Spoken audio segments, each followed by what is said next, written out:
Comiskey Park in Chicago, Illinois. Today, the New York Yankees take on the Chicago White Sox.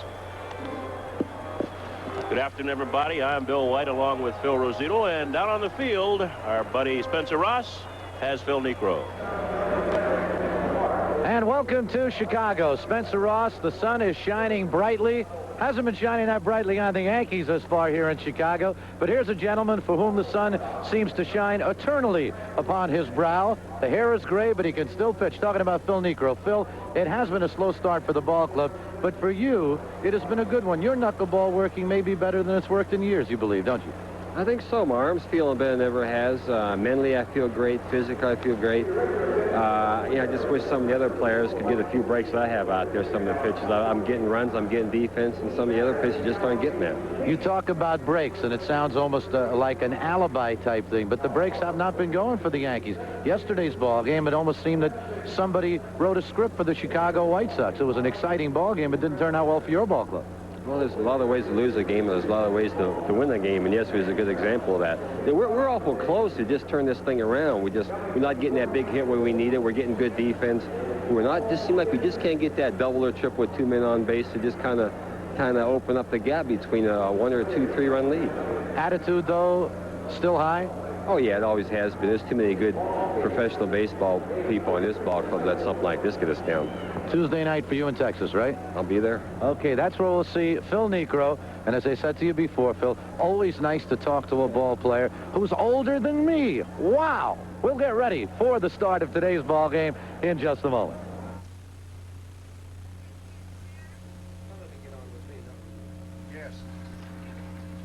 And we'll be back with the start of the Yankees and the White Sox right after these. Participating advertisers in New York Yankee baseball are Toyota, who reminds you to buckle up and use child safety seats. It's a good feeling. Budweiser, for all you do, this Bud's for you. Citibank, when you bank at Citibank, it's your city. Your Tri-State Dodge dealers who invite you to test drive Portrait Motion, the 1985 Dodge Lancer, and the New York Yankees.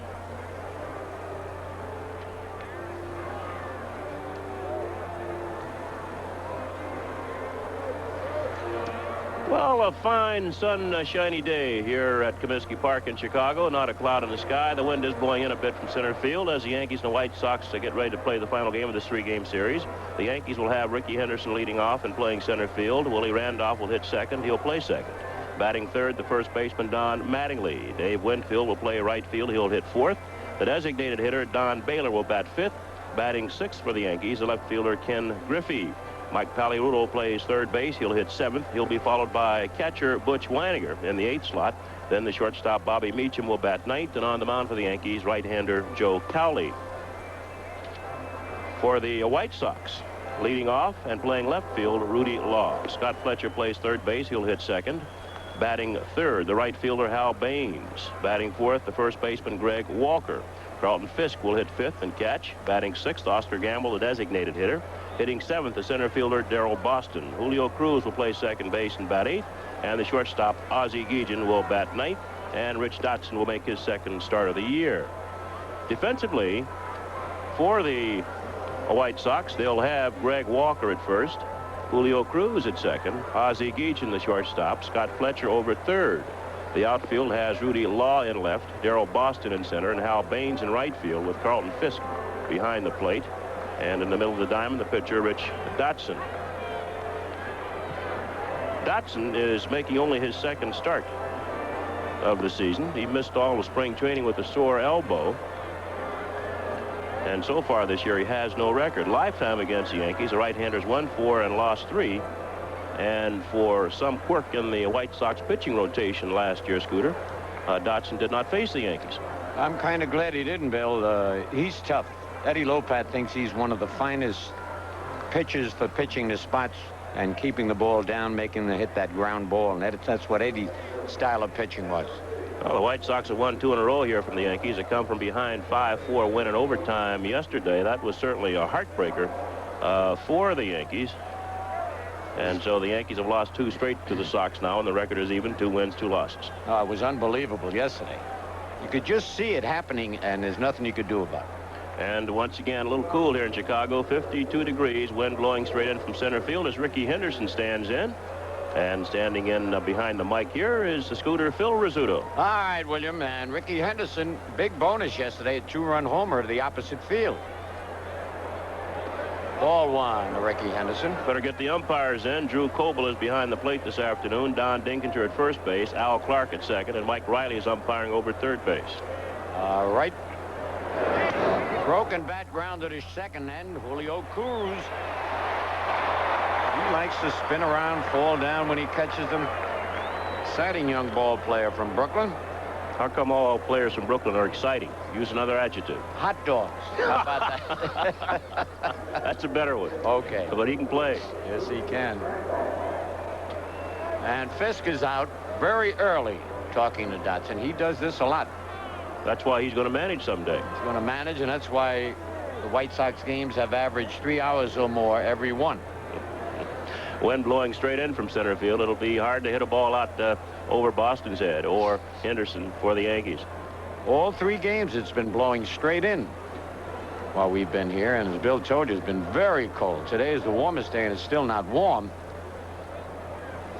All right, Willie Randolph, the batter.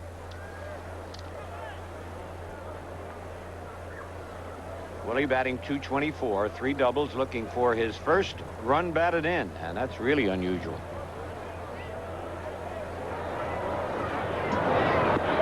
Slow curve high, ball 1.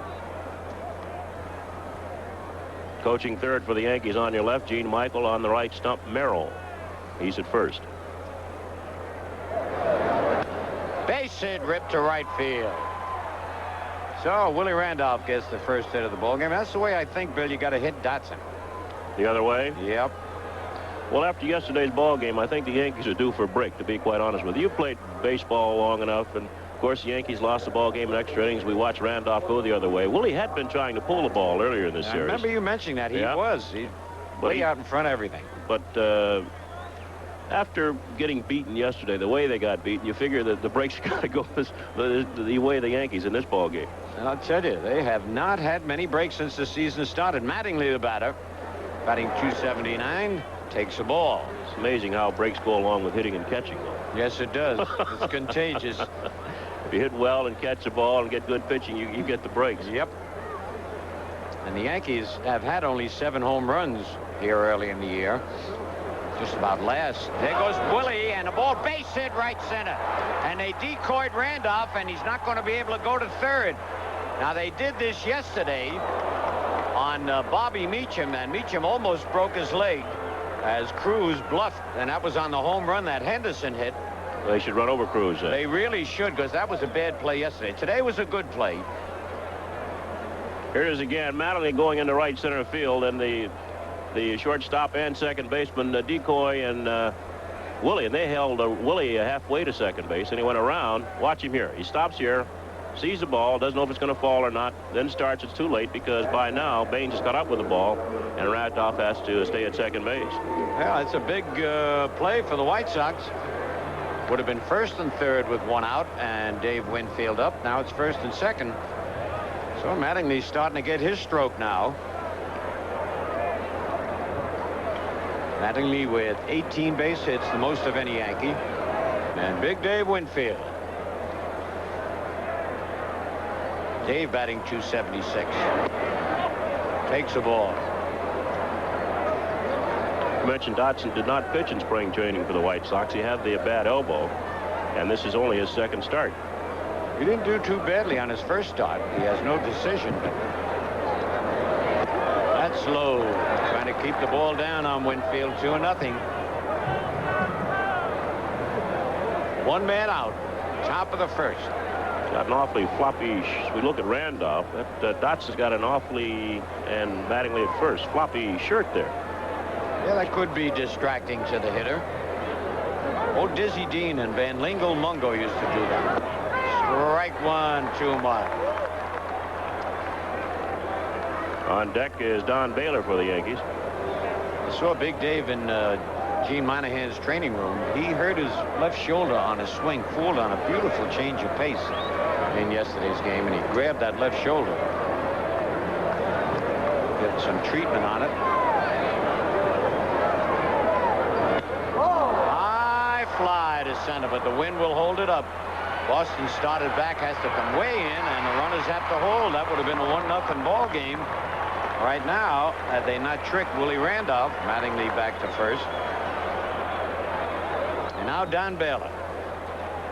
It's amazing how the little things that don't show up in the scorecard can win a That's lose right. ball game. Yep. As you mentioned, that was a good play on the part of Geoghegan and the second baseman Cruz, but if he had done that to me yesterday on the home run, I think I'd have to go get it. Man, I tell you that we were furious up here because Meacham almost broke his leg. You know, he started to hold up, and then started to slide, and then stopped, and the spikes caught in the ground. The ball was way up in the seats. All right, Don Baylor, ball one. And again, they're trying to jam Baylor. Keep the ball in on him. He's hitting .259, 2 homers and 8 runs batted in. 2 men out. And way inside, all he could do was foul it off. Well, he's looking for that ball in there now, and he's quick in there and got the head of the bat on it, but pulled it too far down the left side. Baylor stands right on top of the plate as we look at the on-deck batter, Ken Griffey. Runners at first and second. Randolph down at first base, and Mattingly, Randolph at second, and Mattingly on at first. All right, 2 men are out. 1-1 count on Baylor. Hard grounder, rip foul. 1 ball, 2 strikes.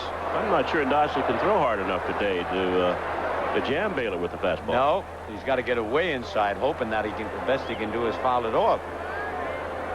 If you got good mustard, you can tie Don up inside, but you can't be throwing an 85, 86 mile-an-hour fastball in there. It's got to be a little, have more velocity than that, or it's got to really move in on it. Move, right. Yep, sink in on it. He's got one of those pitches.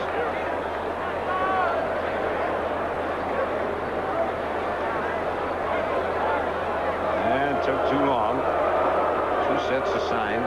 And now Fisk's going to call time again. He might think Randolph's trying to steal signs. The shortstop and second baseman normally look in, and they have to pay attention to signs. And sometimes when they're out there on offense, they can look in and figure out signs. So Fisk might think that Randolph is giving signs to Baylor. You know, we used to do that a lot back in the old days. Yeah. The signs weren't as tricky then. No, they had 1, 2, 3. 1, 2. That's a lot it. of them didn't have 3 even. Just a fastball, curveball, no slider, no That's right, knuckleball. nothing. Oh, just a little high. And Bill said he's not throwing hard, but he's got pretty good motion. 2 balls, 2 strikes, 2 out, 2 men on, no score, top of the first.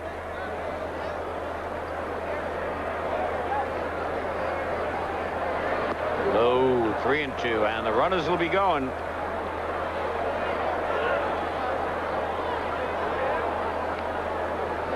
Dotson normally has excellent control.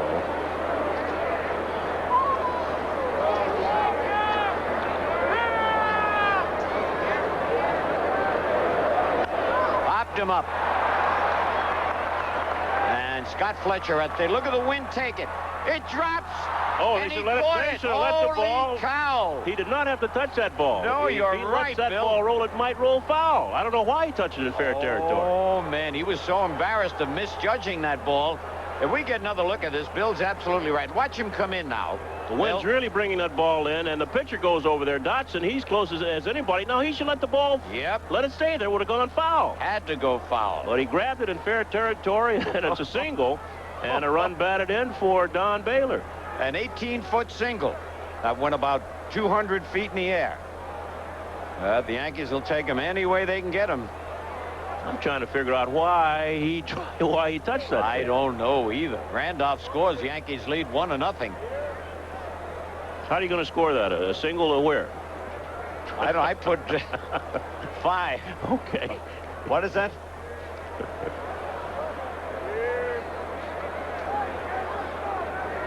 Can't read Connie's writing there. All right, Ken Griffey, the batter. Way outside, ball 1. Now, the Yankee infielders are going to have to go to school on that play. Oh, man. And really, on anything in that infield, they're going to have to hurry in. What do you call that in golf? Wait. Bounce to second, and Cruz will throw him out. We'll talk about that later. The Yankees get a gift run on 3 base hits. No errors, 2 men left. Middle of the first, it's the Yankees 1 and the White Sox coming to bat.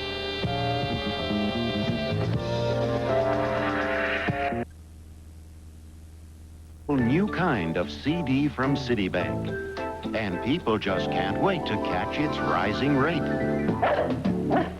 Because not only will Citibank's 1-year adjustable CD never go below its opening rate, you get a rate that can really rise. So catch a rising rate. Fly into a Citibank branch today. This limited offer ends soon. It's your Citibank. Yankees defensively, as they have a 1-0 lead after a half inning. They'll have Don Mattingly at first base. Willie Randolph is at second. Bobby Meacham, the shortstop, and Mike Pagliarulo over third. The left fielder is Ken Griffey. The center fielder, Ricky Henderson. And right field, Dave Winfield. Behind the plate, Butch Flanagan. And on the mound is Big Joe Cowley. Cowley making his 5th appearance and his 2nd start. And he has no record. So Joe Cowley will try to protect this 1-0 lead. Yes, Gordon. I was going to say Joe Cowley is very excited. His family back in Lexington, Kentucky, have that big dish out in the backyard, and they're picking up this game today. And he said he's going to show them the Joe Cowley of last year. He had been a little unhappy in spring training when they put him out in the bullpen in the early part Tried of the to make him the middle relief man. Yeah, and he made no bones about being unhappy about that. And he did have some kind of a year last year as a starter. Well, Rudy Law stands in for the White Sox, and here's the scooter. All right, Law batting .270. A lot of speed. Little low, ball 1. I think the one thing we'll see from Cowley, he doesn't mind pitching on the inside part of the plate or farther in. I don't think you can just stay away from hitters consistently. No, Get 'em out. and yesterday Yankee pitchers did that all day, inside again. Right-handers were getting hits to right field, left-handers to left field, except for Fisk, who broke his bat. Little dinky base hit won the game. There's ball 3, 3-0. Uh-oh, he went to his mouth. See him? He got away with it. Yesterday they called the caught kid on it. Yeah, Cooper on going to his mouth. They let you blow on your hand, but not go to the mouth. Whoop, ball 4. 4 straight pitches. And Big Joe a little upset. Well, the White Sox like to run. They're very aggressive on the base paths, and with Law at first base and Fletcher, who can handle the bat fairly well, hitting, they could expect probably some movement. Oh, I think you're absolutely right, Bill. And this kid got 4 clutch singles in yesterday's ball game to give Harold Baines 4 chances to drive in runs, which he finally did in his last at bat. Next to last at bat. Last at bat he singled, but the outfield playing so shallow couldn't score. Ooh, close at first. Now Yogi just moved Winfield in a bit in right field.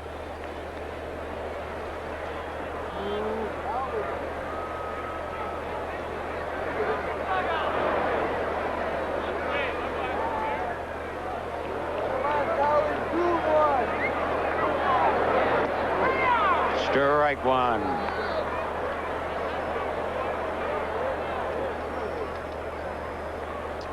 Fletcher played mostly shortstop last year. Yeah, he did play, and they had Vance Law over third base. Oh, that's right. They sent Law to Vance Law to Montreal. Right. 1-1. Yanks lead 1-0, bottom of the first.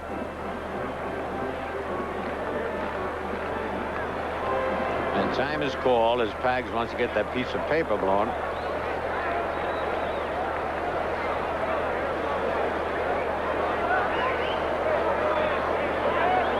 Cowley's got a pretty good move for a big right-hander. Well, you got to have a good move because Oh, Mattingly thought they had it. it takes so long to get turning the ball loose. He's Right. got to, so you got to work on a very good move. Boy, they Walk move. Yep. Guy down the next booth had one of the best walk moves around, Don Drysdale. Oh. There go. Oh, what a bluff he gave. And Weingart came up. Cowley got out of the way, but he didn't go. 1 ball, 2 strikes. All those Dodgers were cheaters. They had a lot of tricks, that's for sure. And they knew the right chemist to go to get the Vaseline that you couldn't detect.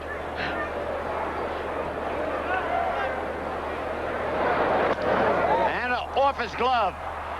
1. They get the double play. Beautifully played.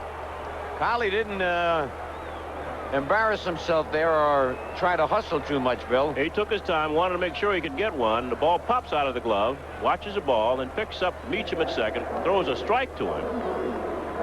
And then Meacham's throw back to first base, double up Fletcher. I wonder what they're going to do with Baines now. They're going to continue to throw that ball away and let him hit. Or they're going to pitch him inside and make him hurry the bat up a little bit. Or maybe fall down. Just a little, yes. Yeah. Rush him back. Well, no, I mean, just might have to fall on a pitch up and in. Let's see how Collie works it. Low and away, ball 1. An oops pitch. Baines hitting .328. That was low and in. 2-0.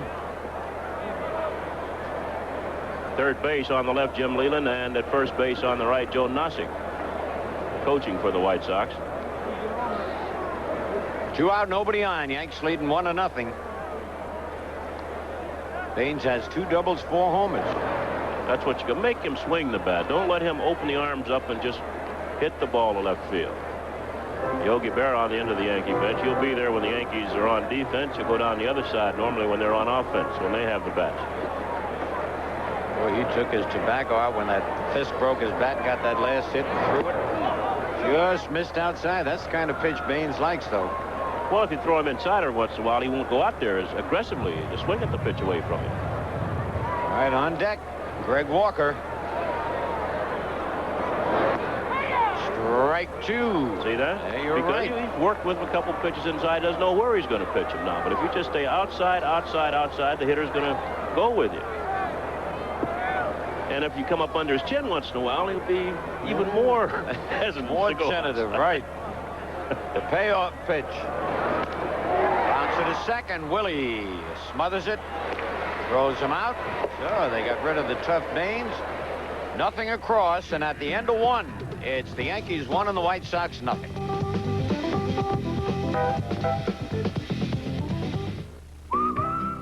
The 1985 Toyota Workforce is going to have you whistling while you work. Introducing the dependable cargo van from Toyota, the newest workhorse of the workforce, with more room than any small van. Together with a tough Toyota 1-ton and Toyota's lowest price work truck, the Standard Bed, this workforce will have you whistling while you work. Toyota. Strength, pride, tradition. For centuries, the Clydesdales have been known as a special breed. Today, the Clydesdales symbolize Budweiser's dedication to quality, superior ingredients, exclusive beechwood aging, and a distinctively clean, crisp taste only Budweiser can offer. Quality taste, because this Bud's for you. The man, Henry Tillman, the mission. Come up with the big idea. The way to tell New York that what they're looking for is right here. Ratings are up. Channel 11's got blockbuster movies, everyone's favorite comedies. We've got news and even Yankee baseball. But in a city full of big ideas, where do I, Henry Tillman, find the one that will tell New York that Channel 11 is bigger and better than ever? Couple of Yankees injured, Scooter. Rich Bordy has a sore right bicep, and he found that out yesterday when he started to warm up to get into yesterday's ball game, and he's not available today either. And Dale Berra injured the right ring finger on a ground ball that Baines hit yesterday in the first inning. So they've taken x-rays of Dale's finger, and they're waiting to see what happens. Oh, man. Scott Bradley with the broken finger. All right, here's Pags, and he hits one high to left center.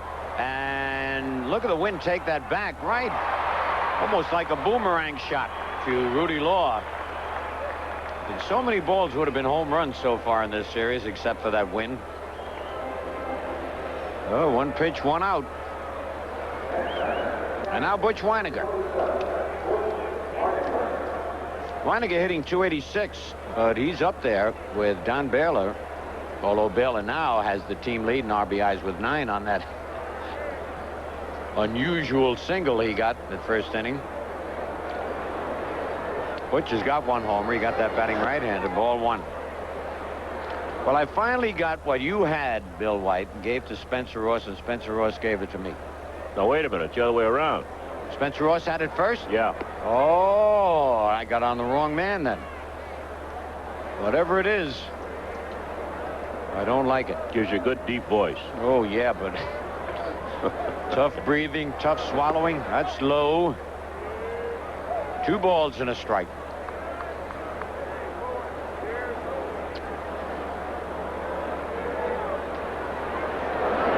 Bouncer to second base. Julio throws him out 2-away.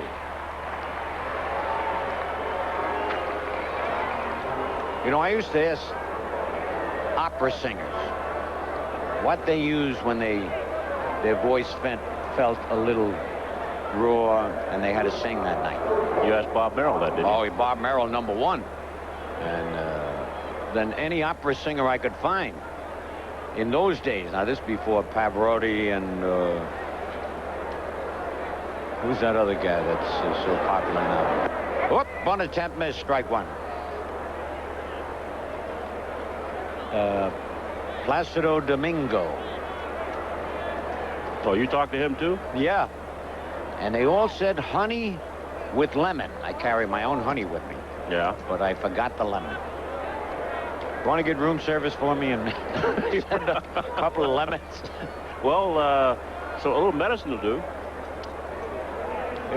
That probably would. That stuff I had in New York. Yeah, a little that coffee flavor. What is that? The coffee flavor, or what is that? That's no licorice. Licorice flavor. Oh. Licorice. Tastes just like licorice. 1 ball, 1 strike, 2 up. Oh, beautiful changeup. Had Bobby out in front. 2 out, nobody on. Yanks lead 1-0.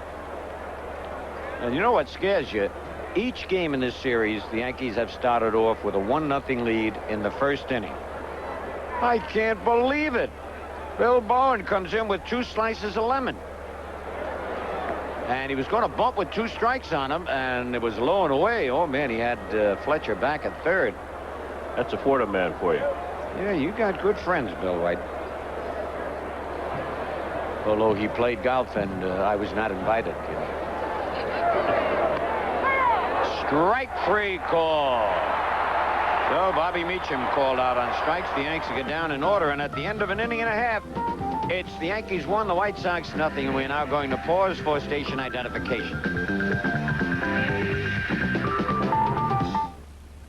Yankee Stadium, the house that Ruth built, where Garrett, DiMaggio, Rizzuto, Barra, Mantle, and Maris showed the world how the game of baseball was supposed to be played. Yankee Stadium, where you can see the 1985 Yankees go after their own piece of Yankee pride. Mattingly, Ricketty, Guidry, Winfield, New York Stars and Stripes are flying again. Call these numbers for ticket information and come on out to Yankee Stadium. WPIX New York. This buzz for the crew, restoring America's pride in liberty. This buzz for you. You know America takes pride in what you do. Yeah, just for you, that distinctively clean, crisp taste that says Budweiser. For all you do, this buzz for you. Well, and all new giveaways coming up on Sunday, May 5th. It's Citibank Yankee Umbrella Day. All fans attending the Yankee Kansas City Royal game on Sunday afternoon, May 5th, will take home a free blue and white Yankee umbrella, compliments of Citibank. Don't miss this great new giveaway. Scooter? All right, William. And Greg Walker will lead off against Joe Cowley. Strike 1. Now, here's a guy you'd want to pitch outside mostly. Well, right? first of all, you got to brush him back with this one, though. Oh, okay. Then go back outside. Okay. Nope, outside again, 1-1. But that is a good theory. At least one of the pitches during each batter. Little tight. Low inside. Now, he's a low fastball hitter. If you throw that down there, he's going to hurt you. Yep. Get that down and not over the plate. Even down and in on the left-hander because they drop the bat down well. They pitch him up around the letters inside. Boy, he does go into that pitch. But Winfield's going to get it a high fly. One man out.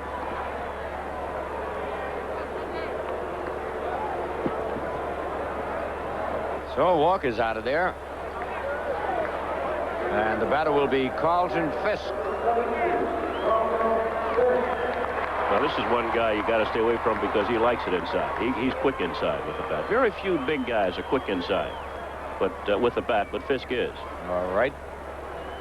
Fisk batting .292 has 3 homers and 13 runs batted in. Best hitters I saw on balls inside, Hank Aaron. Oh, what wrists he had. Quick wrists. Oh. Next was Ernie Banks. Oh, I didn't see that much Ernie. Ball 1. Then Ron Santo of the Cubs. Oh, yeah? He was quick inside. They liked the pitch in. But they look for it, right? Yeah. But they were quick. I looked for it, still couldn't hit it. Oh, come on, White. I saw you when I was a kid. Bunt attempt fouled back on the screen. What? Joe Collins. Kentucky Sheriff, right? Yeah, he drove Jim Bunning around when Jim was running for governor of Kentucky. On deck is Oscar Gamble, the Big O. Yanks lead 1-0 in the bottom of the second.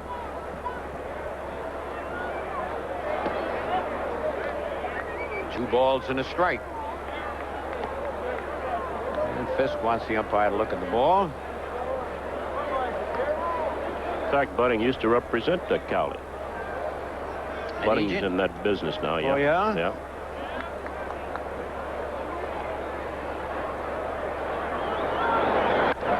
Boy, he reached down and got that, and that ball's going to be out of here. Holy cow.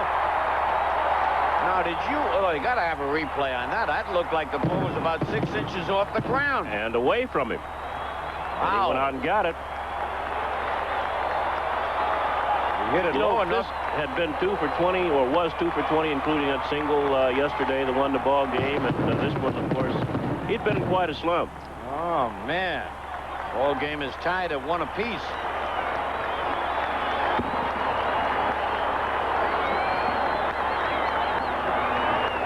Here it is again. Fisk's 4th home run this year. He goes out and gets the ball. That's a nice swing. That is a beautiful swing. Didn't hit it high enough to have the wind affect it. Line drive, so we're tied at 1. The batter now, Oscar Gamble.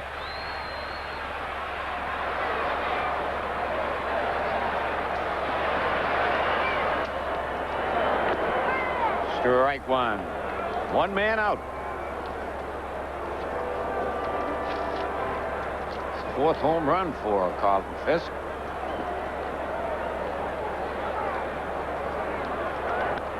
Line to right field. That's going to be in for extra bases. Off the wall.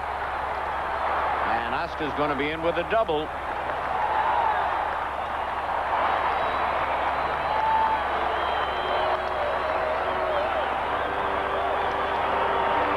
Let's watch Gamble again. This pitch is out over the plate, and Gamble gets around on it and hits it into the corner. No chance for Winfield. So Gamble is double. All right, the batter now, Darrell Boston.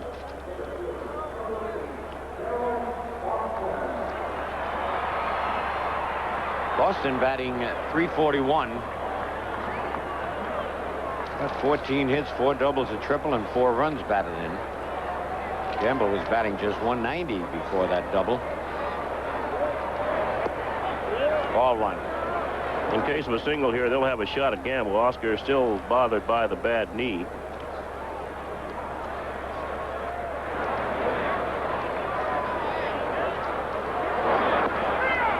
One and one.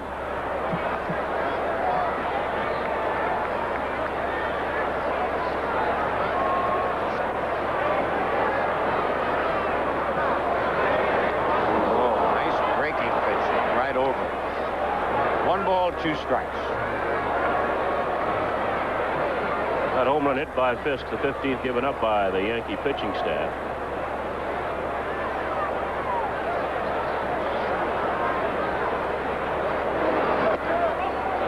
Just missed. 2-2. On deck, Julio Cruz. This is the 16th game of the year.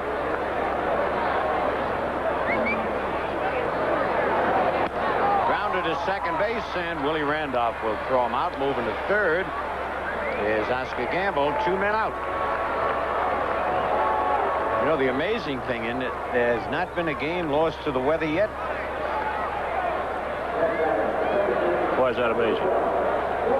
Usually early in the year you get snowed out, rained out. No. A couple of years ago. This time you're wrong, White. Bouncer, and Cowley's got it. Underhand flip to Mattingly. So the White Sox come up with a run on 2 hits, no errors, and a man left. And at the end of 2, it's the Yankees 1 and the White Sox 1.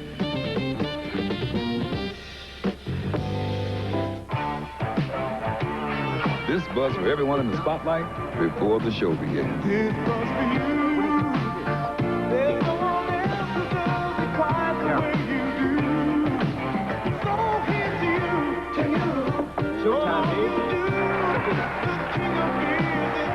just for you, that distinctively clean, crisp taste that says Budweiser. Hey, man, nice job. This Bud's. There's a new game in town. It's called Putting the Fun Back into Driving. Introducing the Toyota MR2 sports car, a mid-engine 16-valve fuel-injected playmate designed for the kind of performance that says, look out, here I come. The Toyota MR2. So exciting, it just won Motor Trend's Import Car of the Year. The fun is back.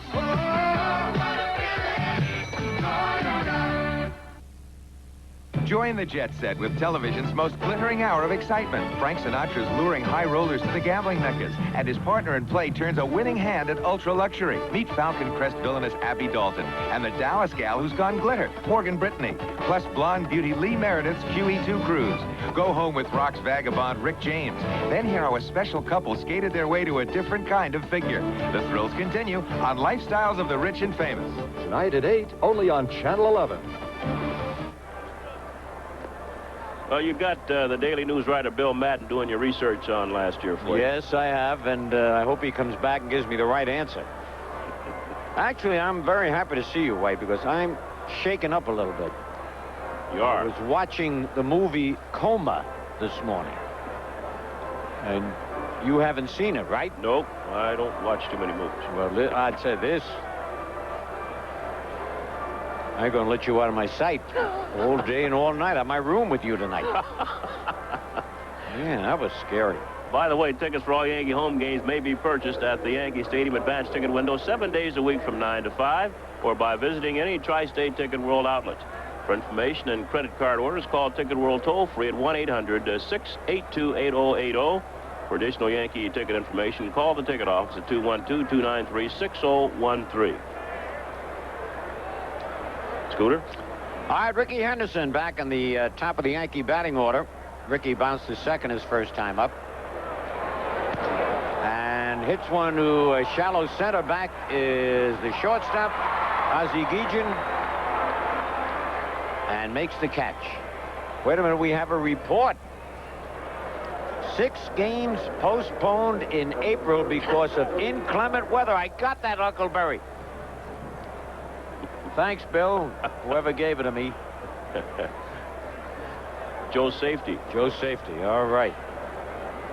6 Willie games Randolph. April of last year, huh? Yep. Well, you're right. All right. Fly ball is shallow center, but playing shallow is Darryl Boston. And there are 2 men out quickly here in the top of the third. Is that 2 pitches, 2 out? Yes, I believe it was. I didn't have a chance to say that. Looked like Ricky Henderson's ankle is better. He's getting down lower in his stance. Now Mattingly, who's single to right center. Maybe you ought to get up higher so we get on top of the ball instead of under. That's right. It looks like he's going for the long ball all of a sudden.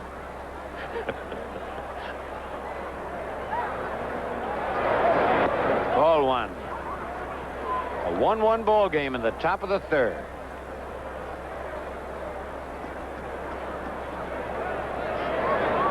Two and nothing.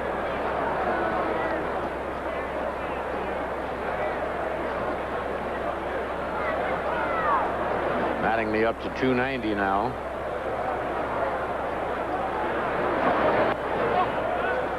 Three and 0. You know, that's where Mattingly has so much discipline. A lot of hitters would go after the 2-0 pitch, no matter where it would be. But he has a lot of patience and a lot of discipline. Boy, he really does. Very seldom swings at a bad pitch. Strike one.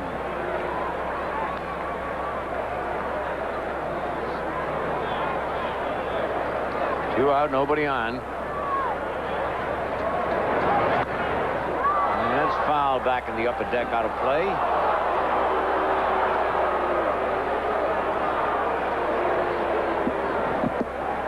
Full count on Don Mattingly. Talking about first baseman, one of your old Yankees is here, Don Bolwig. Don Bolwig. Oh, gosh, it was great to see him. Popped it up. And let's see how Fletcher plays this one. He's got it. Yankees go down in order, and at the end of 2.5, it's the Yankees 1 and the White Sox 1.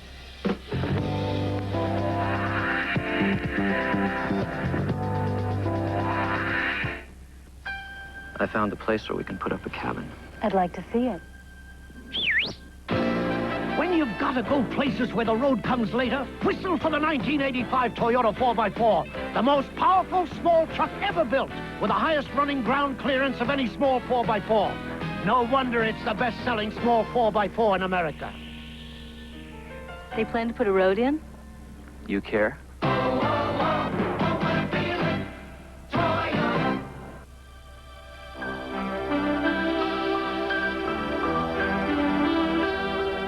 You have that way of knowing what to do and what to say. The world looks great when I'm with you. The sky is yours alone. I see you smile, I see you care. Singapore girl, you're a great way to fly. By the middle of 1986, Willie Randolph will have played more games at second base than anyone else in Yankee history. He ranks third on the all-time Yankee stolen base list, and last year led all American League second basemen with 112 double plays.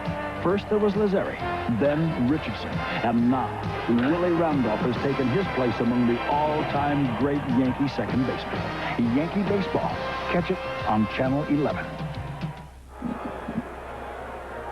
I've got a 1-1 tie playing the third inning between the Yankees and the White Sox. Yankees leave here. They'll be in Texas tomorrow to play the Rangers. Also Tuesday and Wednesday against the Texas Rangers of Doug Rader. And you'll be there, of course, Mr. Rizzuto. And I certainly hope it's a lot warmer so I can get out in that hot sun, get rid of this whatever I got. All right, here he is. Now, this youngster wants his name pronounced Guillen. Ozzie Guillen.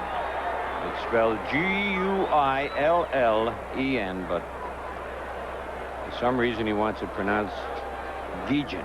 And he bluffs the bunt, takes the ball. Same reason Paliulo wants his names pronounced. Right. Paliulo. Paliulo, right. And there's a strike, 1-1. I think Tony Dorsett was one of the first ones. They used to call him Dorsett. That's before he started gaining 1,000 yards. Right. Every year. That'll be back and out of play. Weininger will run out of room. No, it's coming back. You gotta be kidding me. Make came the play. back. Yeah, he made the play. Sure, good play by Weininger. He stayed with the ball, got his hand. He's got it? Yeah, he's got it in the glove. You gotta be kidding. Got some beer in his hand, too, I believe. Holy cow, great play. How did the wind bring that back? Well, he's had a top spin, overspin, and comes back to Weininger. Watch him with the one hand here. Right Right there. Then he puts his bare hand in some beer there. You see the beer on top? Yeah, I see it. Great play by Weiniger. Budweiser there on that top step. Oh, yeah. This Bud's for you. All right. And now Rudy Law takes the strike. On the scoreboard, Scooter, Kansas City leading Boston 2-1 after 3.5 at Fenway Park.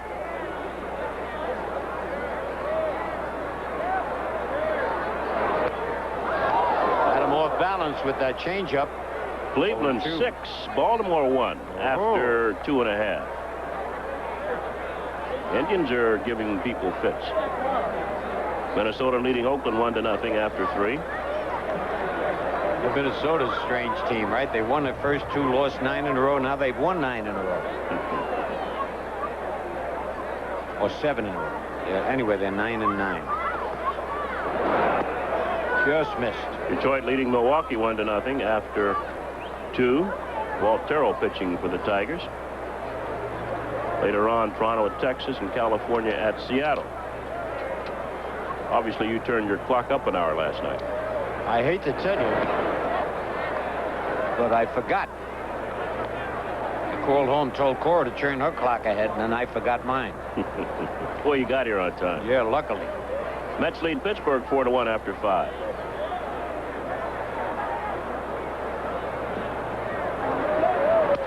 Broken bat fly ball. And Winfield makes the catch. Darryl Strawberry, a grand slam home run. And the first for the Mets, his 3rd career grand slammer.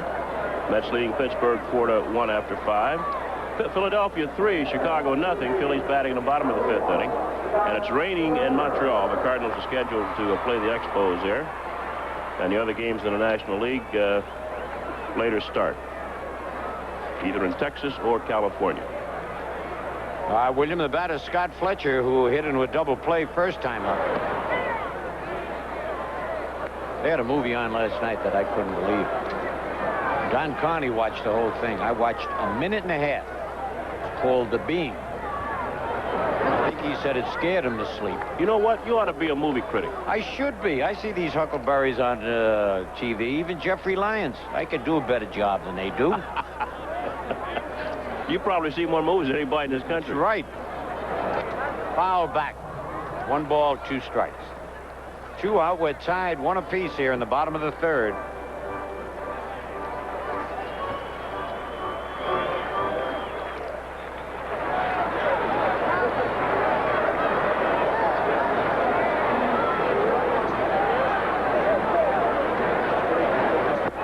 Struck him out. Good breaking pitch. Bill White's going to carry you along, helped out by Spencer Ross. At the end of 3, it's the Yankees 1 and the White Sox 1.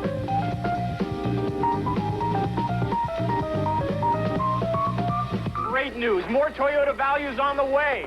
A new shipment of America's #1 selling import cars and trucks will be arriving at your Toyota dealer shortly. Right now, he knows the exact models, colors, and options coming in, and you can put your name on one of them.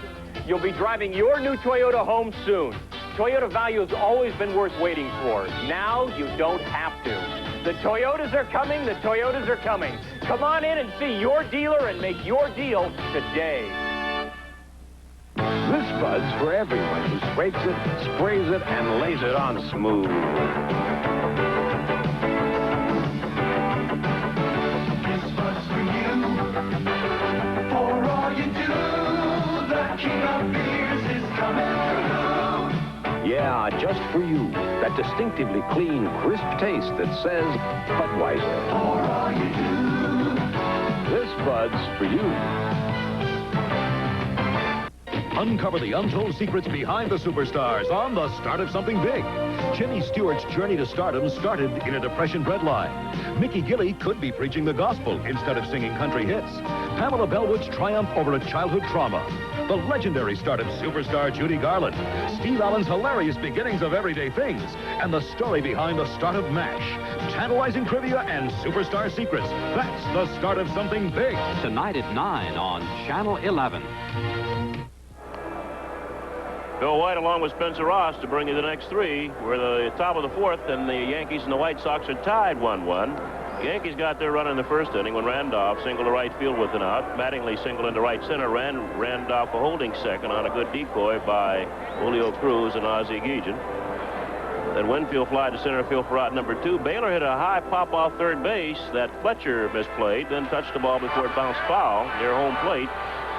Randolph scored for a 1-0 Yankee lead, but then in the second inning with the man out, Carlton Fisk ripped one into the left center field seats for his fourth home run of the year, and we're tied at 1 going into the top of the fourth, and it'll be Winfield, Baylor, and Griffey for the Yankees.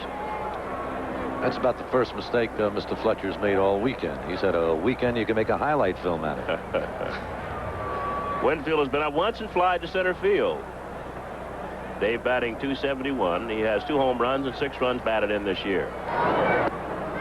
And Dotson gets a fastball in for a strike. I'd like to see the Yankees wait a little on Dotson. He does have a problem as we check out Yogi Berra. Lou Piniella seated alongside in the Yankee dugout. Yankees have been first pitch swinging against him, and he is a young man who does have some control problems. Right back up the middle, and right there is the second baseman, Julio Cruz. He had Winfield played perfectly, and there's one away. I want to remind you the Monument Park section of Yankee Stadium is open for fan viewing every home game, beginning 2 hours prior to the game when the gates open and ending 1/2 hour before game time. Make a visit to the Monument Park section at Yankee Stadium and bring the kids along. Here's Don Baylor, who has the game's only RBI for the Yankees. Baylor has 9 runs batted in this year. That's tops on the Yankees. Flanagan's driven in 8. Mattingly 7. Winfield and Griffey 6 apiece. Popped up left side. And the shortstop Guillen and the third baseman Fletcher. Fletcher taking charge. Caught it, but cut it. Well, he had a problem with his son again, as he did on the last pop-up by Baylor that he could not play. And that's the one that got the Yankee run home. He's got a smile on his face right here. I think Guillen wanted to take that ball, but Mr. Fletcher said, no, I want another chance. And he put it away. And there are 2 outs. And the batter now is Ken Griffey for the Yankees. The Yankees have a run on 3 hits, and the White Sox a run on 2 hits. We're at the top of the 4th. And Dotson settling down. That's 9 in a row. He is retired. Looks like he's cranked his velocity up a bit, too. In the first inning, was not throwing that hard. It's a good breaking ball, but it's high, hangs high. 1-0 on Griffey. Griffey at .298 with no home runs and 6 runs batted in this year. Bounced to second in the first inning. And it's 1-1.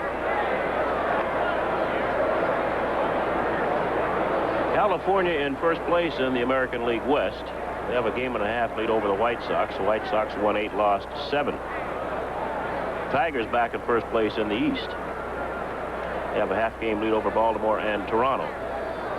Baltimore looked like they had a ball game won yesterday, and Scotty McGregor pitching a 1-hitter into the 8th inning, and 8 runs across the plate. For the Indians. And the Indians leading Baltimore today also.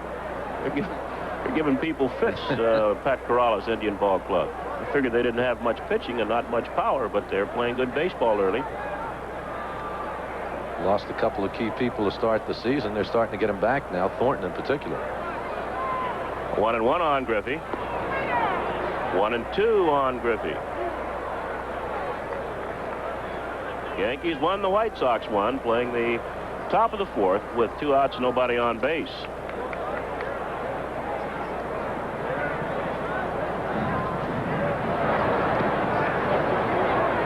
Two and two.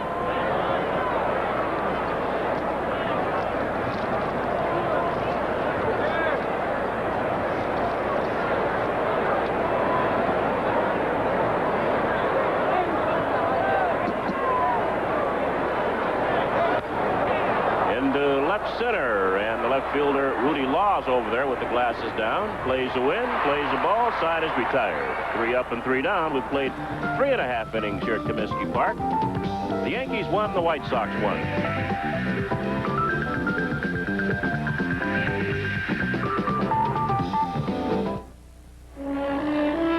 Me and the crew, we're taking this road across Alaska. Working the last frontier, it's different.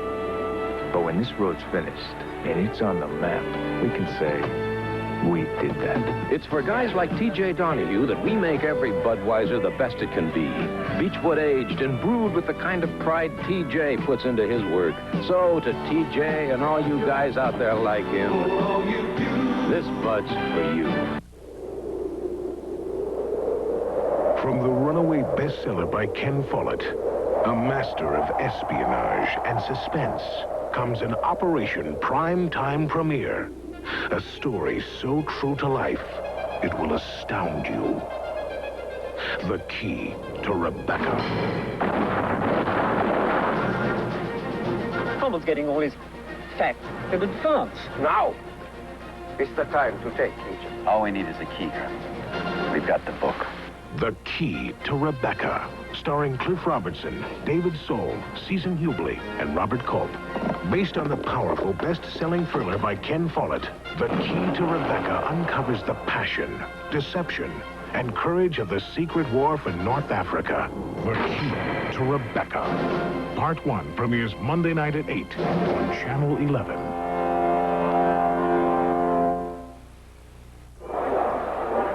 Participating advertisers in New York Yankee baseball are Canon, proud to be the world's leader in 35mm photography and the official camera of the New York Yankees. And Con Edison, serving New York and Westchester.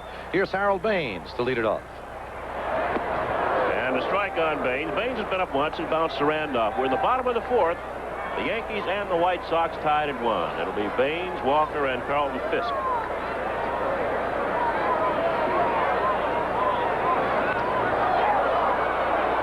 Bunted foul off third base. 2 strikes on Baines. Baines an excellent all-around player and hitter. He'll bunt for the base hit. He'll slap the ball through the left side for a base hit. He has power. He has 4 home runs this year.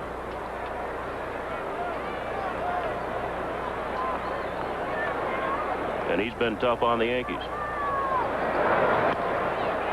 Mattingly will get it to Randolph. He will not make the play. I thought he might toss it to Randolph. So let Randolph throw it on to Talley. Really the only way there might have been a chance at that. Good play by Mattingly. After he snagged the ball, he did go down, which you had to expect because he had extended his body, but then he just could not get his balance back. Here you see him hit the turf. He wants to get up and then slips back down, and the throw is a little bit late to Joe Cowley covering at first base. So that'll be an infield hit. Good play by Mattingly. I thought he flipped the ball to Randolph there. I think Willie was calling for it. We forgot to also say that Baines is an above-average runner. And he just beat Cowley to the bag. So Baines, an infield hit at first base, leading off the fourth. And we'll get Greg Walker, the big first baseman. The White Sox hitters have been hot. Baines has hit in now 13 straight games. Walker's hit in 5 straight. Baines was on the move. And Ozzie Guillen, the shortstop, has hit in 7 straight.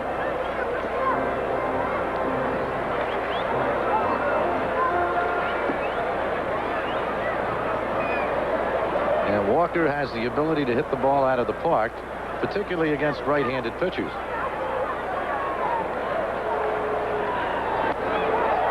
That's going to be trouble. No, Henderson will come on. With the wind blowing in, Ricky got a good jump and made the catch easily. I thought that ball might be a humpback liner single for Walker, but Henderson made the play for out number 1. It's a tough ballpark to tell because of the winds that blow around here, just where the ball's going. Once it does leave the bat, it makes it tough on the fielders.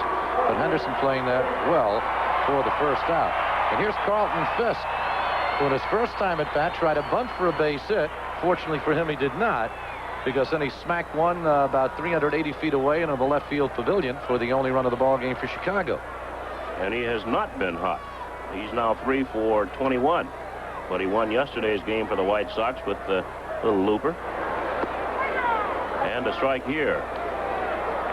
He was 0 for 8 in this series until that little base hit that won the ball game for the Sox yesterday. So that made him 2 for 20. Now the home run today, 3 for 21. A ball and a strike on Carlton Fisk.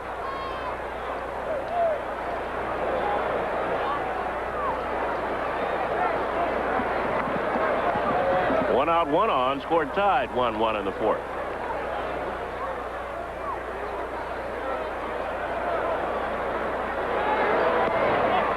Two balls and a strike.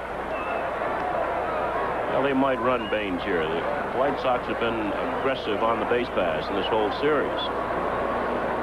That aggressiveness hurt them in the final game of the two-game set at Yankee Stadium when Carlton Fisk and Ron Kittle decided to try a double steal. That took the Sox out of the ballgame. Yeah. Two balls and a strike on Fisk. Cowley keeping Baines close at first base.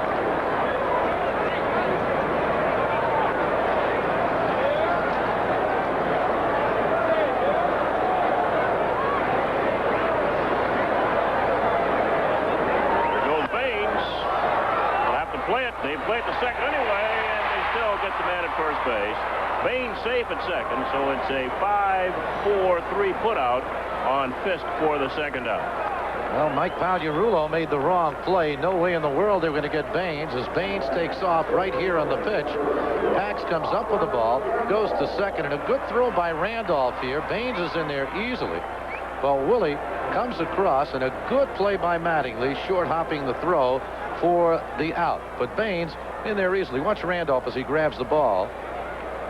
And Willie wasn't taken out of the play at all by Harold Baines. But good play by Mattingly at first base for the second out. But out of the double play are the White Sox, and they have the go-ahead run in scoring position. And two down. Here's Oscar Gamble, who doubled into the right field corner in the second inning. Ball one. On the subject of third baseman, the official word on Dale Berra is it is a broken ring finger on his right hand. It will not be forced to put him on the disabled list.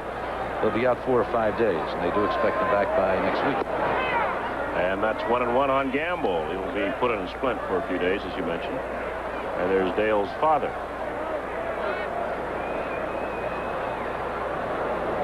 Been a tough weekend for Yoda. 2 tough ball games the Yankees lose.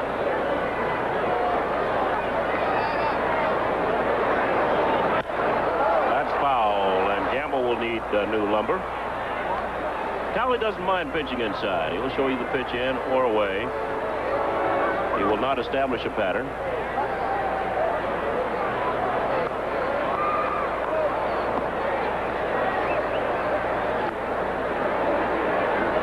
Here's the pitch inside, and Gamble gets out ahead of it and fouls it away and broke his bat. Yes, we'll wait for Oscar to get one.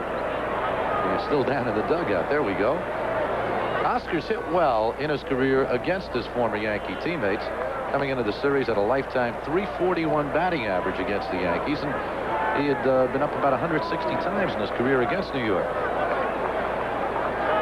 Went 1 for 3 on Friday night. And he's 1 for 1 here this afternoon. Gamble playing against right-handers. He left spring training after agreeing to a contract with the White Sox. It wasn't guaranteed, so he left, but came back the next day and apologized. Figured he couldn't make $200,000-300,000 down in Birmingham or Mobile. Be tough anywhere. That curve just missed.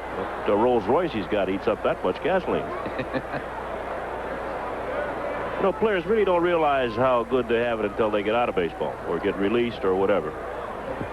That's very, very true. Very, very true. Particularly today. 2-2 on Gamble.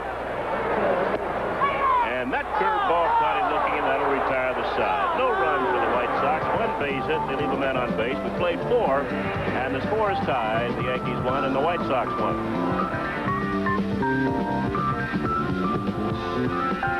Imagine one man hitting better than .340. Driving in more than 100 runs, getting more than 200 hits, 20 home runs, and 40 doubles, all in a single season. Joe DiMaggio, Mickey Mantle, and Roger Maris never did it. But Don Mattingly did, and last year became only the 3rd person in Yankee history to do it. Oh, you may have heard of the other 2 guys, Babe Ruth and Lou Gehrig. Yankee Baseball. Catch it on Channel 11. Strength, pride, tradition. For centuries, the Clydesdales have been known as a special breed. Today, the Clydesdales symbolize Budweiser's dedication to quality, superior ingredients, exclusive beechwood aging, and a distinctively clean, crisp taste only Budweiser can offer. Quality taste, because this Bud's for you. On the next Benson, Krause and Benson get locked in the cellar. It won't move. Right.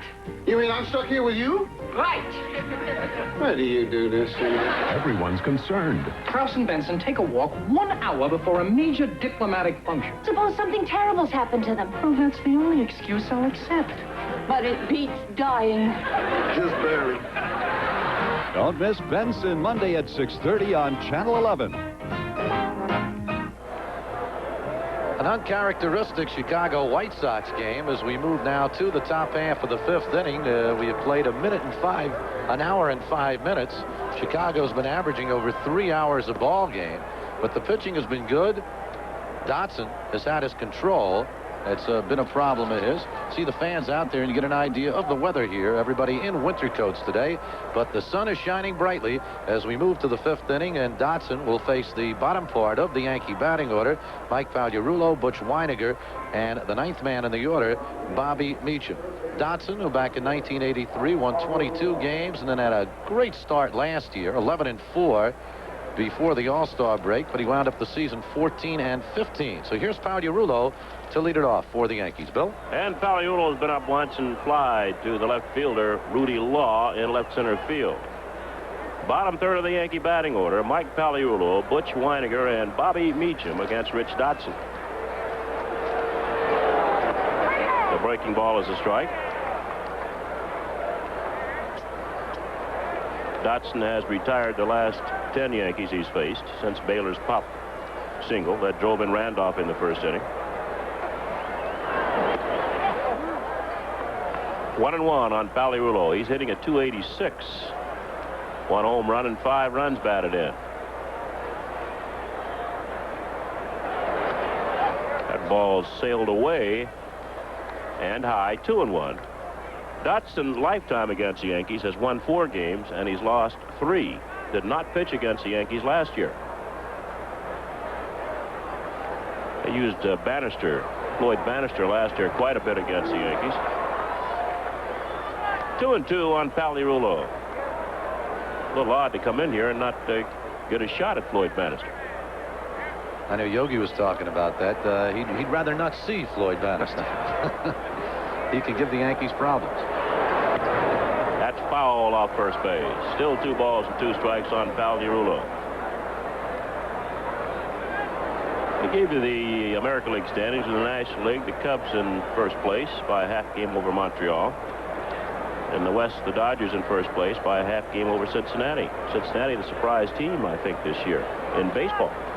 Pete Rose has got him going. That's high. 3-2 on Pagliarulo. Of course, it's early. Yankees have played, this is their 16th game.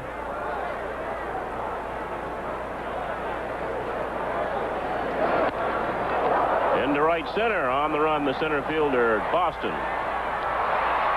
And that's the first out. Pax hit the ball well. Boston getting a good jump on the ball to put it away for the first out. And it's one of the few batters that Dotson has gone to 3 balls on. He has yet to walk a batter. And that's one of the reasons he's doing as well as he is doing. He has given up but 3 base hits, and all of them coming in the first inning. Since then, he has been perfect. And here's Butch Weiniger. Weiniger bounced to second base in the second inning.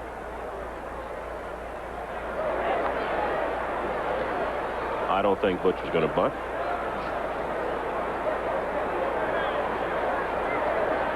Took it wide, ball 1.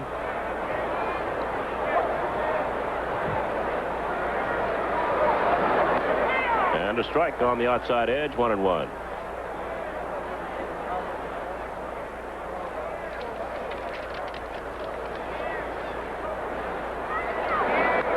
Out of play. 1 ball, 2 strikes on Weiniger. We'll be on the air again on Tuesday night, 9:30 New York, 8:30 New York time from Arlington, Texas, Yankees and the Rangers, and also again on Wednesday night.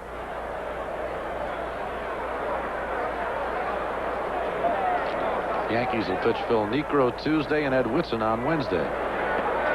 2-2 on Weiniger. The ball really carries at that park now that they have enclosed center field.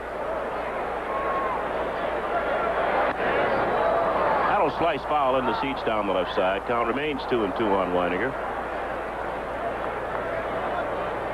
So there might be a lot of runs scored in Texas. The Yankees play the Rangers. They'll play them tomorrow night, Tuesday night, and Wednesday night, and we'll have Tuesday's and Wednesday's game for you. 3-2 on Weiniger.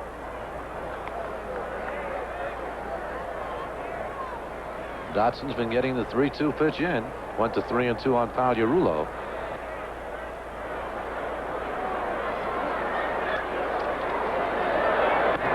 Out of play left side once again. Fletcher giving chase, but no chance.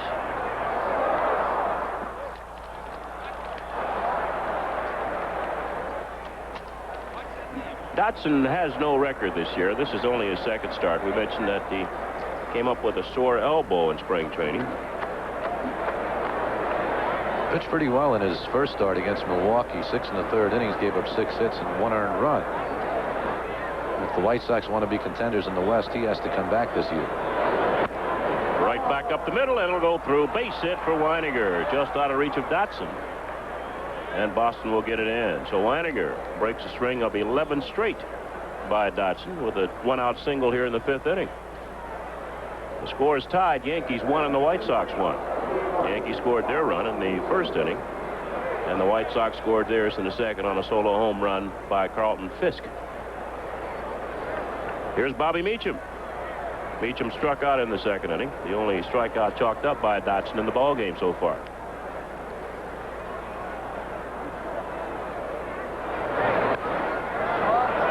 Fletcher will play it to first, and that'll be a 5-3 putout unless the official score wants to be generous as Weiniger goes on the 2nd.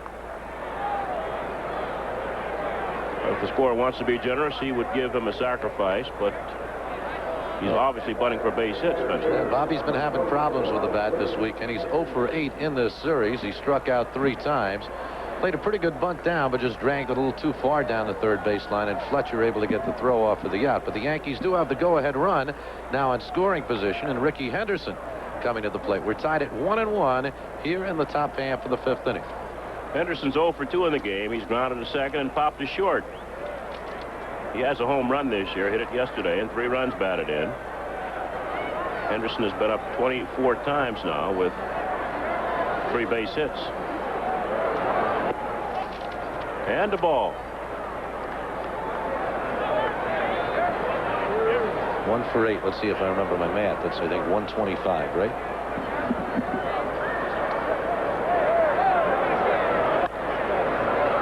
Backhanded by Fletcher at 3rd base, and that'll retire the side. Fine play by White Sox 3rd baseman Scott Fletcher. No runs, a base hit, and a man left at the end of 4.5 innings of play. The Yankees won, the White Sox won.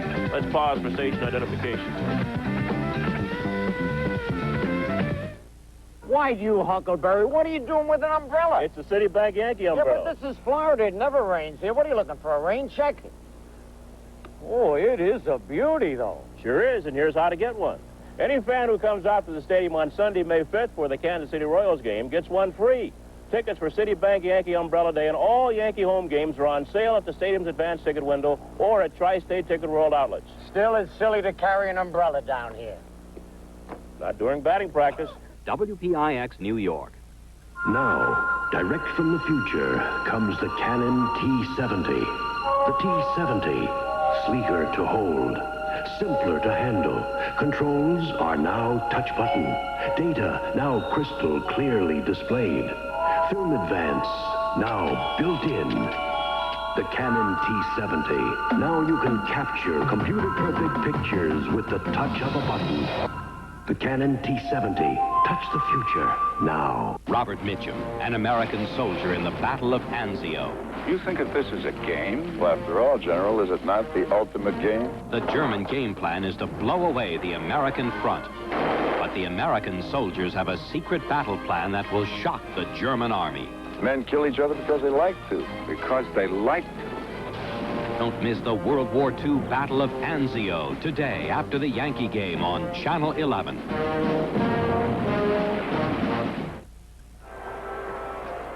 This copyrighted telecast is presented by authority of the New York Yankees and WPIX and is intended solely for the private, non-commercial use of our audience. Any publication, reproduction, retransmission, or other use of the pictures, descriptions, and accounts of this game or any segment thereof without the express written consent of the New York Yankees is prohibited. The official score ruled it a sacrifice on Bobby Meacham's bunt, which moved Weininger down to second. We move now to the bottom of the fifth inning. Yankees and the White Sox all even at 1-1. White Sox with 3 base hits. Yankees now with 4, and Darrell Boston to lead it off for Chicago. Bill? All right, Spencer. Boston's been up once and grounded to Randolph, so he's 0 for 1 in the game. Excellent speed for the rookie. Cowley's low, ball 1. Boston, Cruz, and Geoghegan, 3 left-handed hitters. 1-1. And Boston's been a real nice surprise for Tony La Russa with the bat. Well, he chased Law out of center field and put Kittle on the bench. They've got Salazar now. He can play center field, he can play the outfield, he can play third base. There's a lot better team than they showed last season, Bill, the Chicago ball club. They are early. 2-1 on Boston. And it's 2-2. They have a bit more speed and a bit more defense this year, especially with Geoghegan at shortstop. Your shortstop's very important to a ball club. He's got to be consistent. And of course, here in Chicago, they're already comparing him to Luis Aparicio. That's a long way to go, though. Randolph at second. And there's one away. Boston got jammed with a breaking ball. We mentioned that Cowley doesn't mind pitching the ball in, making the hitters get those hands in the swing of the bat instead of extending. That's what makes him effective. And here's Julio Cruz, the second baseman, who bounced back to the mound in the second inning. Not the toughest pitch to hit, Bill. High and inside. Well, yeah. Most hitters don't like the ball in. Cruz got jammed, and Meacham makes a catch for out number 2. We're talking to Phil Spencer about how most hitters like the ball out where they could see it and handle it. And we're talking about some players who like the ball in. And we mentioned Hank Aaron, number 1. Of course, we were talking mostly about National Leaguers and Ernie Banks. But Aaron's wrists weren't you. He was quick, had excellent wrists. And also Ron Santo, who played for the Cubs.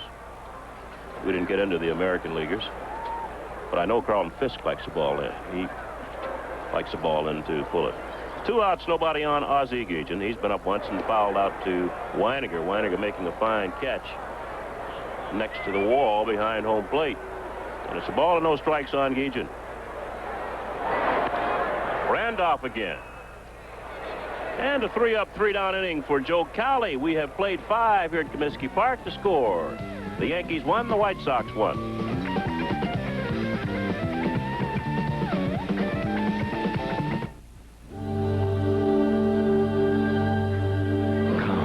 Shed the boredom of winter. The heat is on. Enter Spring Rally at your Tri-State Dodge dealers. The deals are hot, white hot, with 8.8% financing on Dodge Daytona. And Aries automatic transmissions are coming to us free, so we can pass the savings along to you. Spring Rally at your Tri-State Dodge dealers. Now that's how you put people in motion. Enter in while the temperature is high. When a neighborhood starts to die, it seems there's nothing anyone can do to save it. But that's not true. With enough caring, a neighborhood can live. Citibank knows it. And Citibank knows it takes a lot of people and a lot of hard work. For over 15 years, we've helped restore communities throughout the New York area. We provide more money for more housing than any other bank in New York. We have have a commitment to this city. After all, it's our city, too. It's your city, City Bank. When the evening's gone too long and you're ready to unwind, you know where to find a friend. You know it's time now for 11 Alive. Together we can catch the stars. Together we're gonna shine. It's time for 11. It's time for 11 Alive. It's time for 11. It's time for 11 Alive. Another giveaway for all Yankee fans coming up on Thursday afternoon, May the 16th. The Yankees will be hosting the Texas Rangers at 1 o'clock. And all fans in attendance will take home a free pen with the Yankee logo, compliments of Bic. That's Thursday, May 16th, Yankees versus the Rangers at 1 o'clock in the afternoon. Nice crowd on hand here in Chicago, where they have drawn over 2 million the past 2 seasons. As the Yankees and White Sox are all even at 1-1 going to the 6th inning. Richard Dotson has limited the Yankees to 4 base hits. 3 of them came in the first when the Yankees scored their run, and then he retired 11 in a row before a Butch Weiniger single up the middle. So Willie Randolph leads it off for the Yankees here in the top of the 6th inning. Here's Bill. All right, Spencer. Randolph 1 for 2 in the game, and he scored the Yankees' only run in the game. Randolph at 235. Still looking for his first run batted in. Yankees on a 2-game losing streak. Their longest losing streak this year, 3. It's still early, and their longest winning streak this year, 4. Right back to Dotson. Randolph's the first out in the 6th inning. This ball game moving right along, Spencer Ross. Moving along very, very quickly because Dotson is getting the ball over. Something he has had a lot of problems in doing in the past. He's walked over 100 batters the last 2 seasons. But this afternoon, getting that first pitch in and causing trouble. And here's Don Mattingly 1 for 2 in the game. Mattingly singled in the right center field on a hit and run in the first inning and fouled out to the third baseman, Scott Fletcher, in the 3rd inning. And takes a strike. Mattingly at 286. Has not hit a home run this year. He hit 23 last year. He's driven in 7 runs. 1-1. Mattingly, a champion, batting champion in the American League last year. Slowly to the second baseman, Cruz. 2 outs. Mr. Dotson continues to make it look easy as he gets Mattingly on the easy ground ball. You know, interesting, baseball is a game of statistics, but sometimes they can be deceiving. Checking the league totals this week, Bill, the Yankees are 4th in the league in hitting and 4th in the league in pitching. And compare that with Baltimore, 11th in hitting, 5th in pitching, yet they're out ahead of the Yankees. The Tigers have the 6th best pitching in the American League. They are 1st in batting. And the point is that the Yankees overall are playing pretty good baseball, but things are just not working out. Well, they're not picking up the ball. No, the fielding is the problem. That has hurt. Here's Winfield, and he takes a strike. And there were a lot of things that happened in yesterday's ball game. You go back to the error by Bobby Meacham, which let the first run score, and that turned out to be the ball game. Winfield is 0 for 2. He's flied to center field and bounced to second, and the count is no balls and 2 strikes on Dave. Stick's got to start wearing a helmet down at third base with David up. Well, he still hasn't come close to his record for throwing the bat yet. That was just down to third base. Chase that outside pitch way off the plate.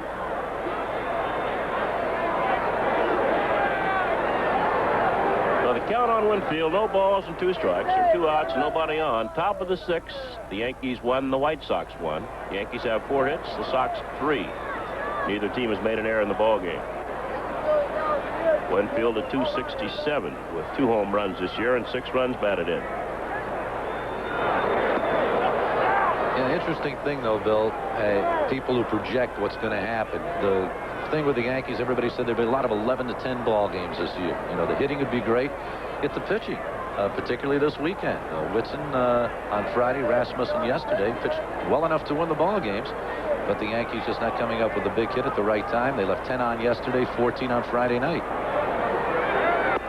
And Winfield is caught looking, and that'll retire the side. Second strikeout for Dodson. 3 up, 3 down. We're going to the bottom of the 6th. Yankees 1, White Sox 1.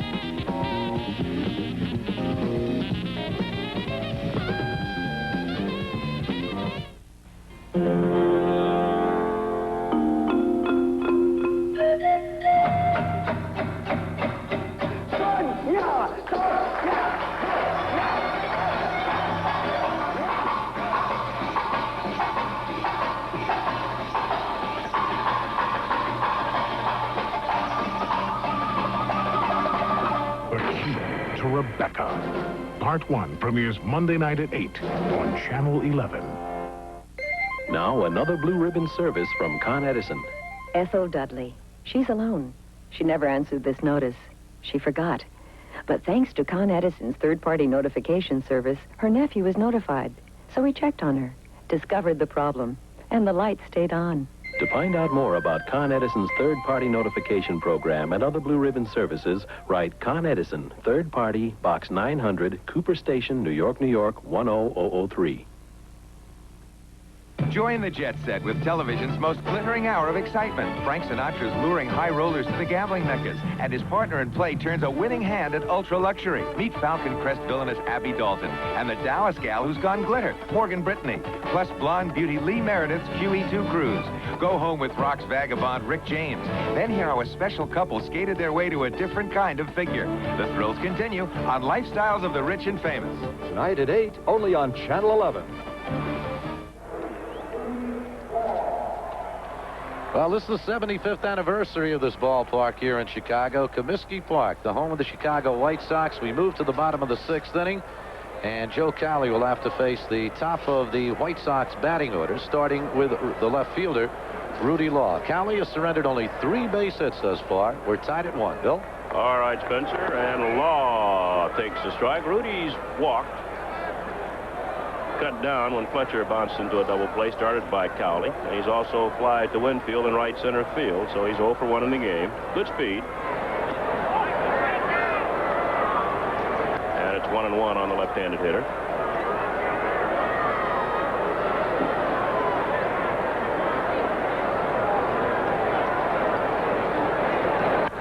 Fouled into the seats down the right side.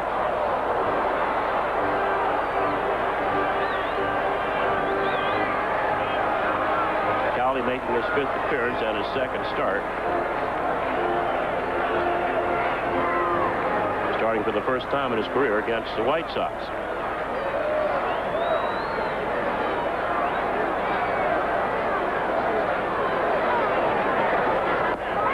And with 2 strikes, he was going to bunt the ball and took a strike on a curve. So Law called out on strikes. Rudy looked a little confused right here. That pitch comes in. Looked like he drew the bat back, Bill. Well, it was a strike anyway. Yeah. I'm trying to figure out why he's going to bunt with 2 strikes on him. And then draw the bat back. Yeah, the only guy I know who does that well is, right now, is Rod Carew with the California Angels. He's an excellent 2-strike bunter. Out here's Scott Fletcher. He's bounced into a double play and struck out. He's been the key man in this series, though, for the White Sox. Friday night, he drew the walk right before Baines hit the 3-run home run that won the ball game. Yesterday, he comes up with 4 base hits. And when the season started, a lot of people didn't know if there'd be any room for him in the starting lineup in this ball club. Well, he doesn't like this sidearm fastball or curveball from Cowley. Counts the ball and a strike on Fletcher. He's batting .281. He has hit the Yankees well over the years. They have another guy over there on the bench who usually hits the Yankees well, Mark Hill, the backup catcher. 2 balls and a strike on Fletcher. With 1 out and nobody on, tied at 1 in the bottom half of the 6th inning. He doesn't want to go out there and get that pitch. He pitched 2 and 2. You know, a lot of hitting and pitching is intimidation, although they're taking a lot of that out of it. Yeah, when that guy comes sidearm at you and you're a right-handed hitter, It can do a lot of things to a lot of right-handed batters. That's out of play.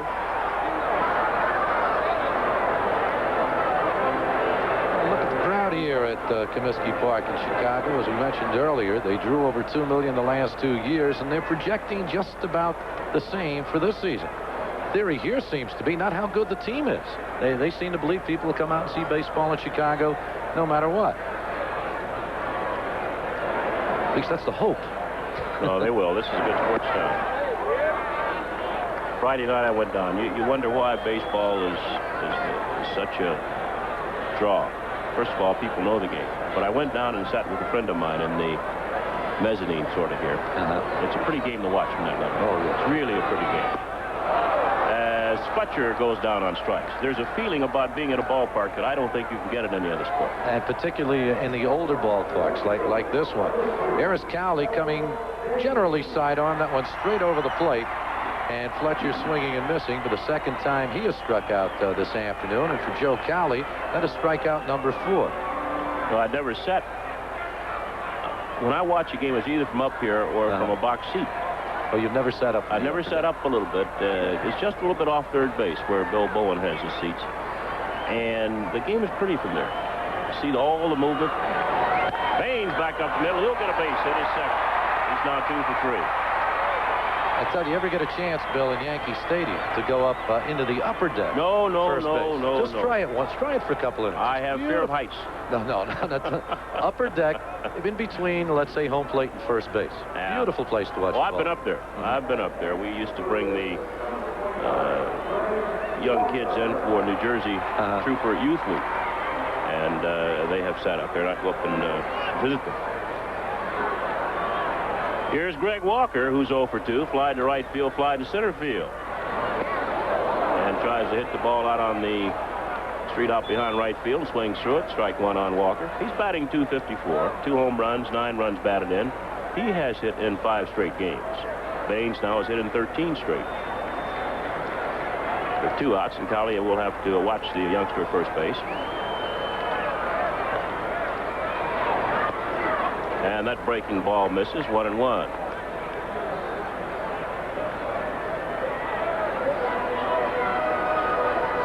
Walker's a good low fastball hitter. Has good power.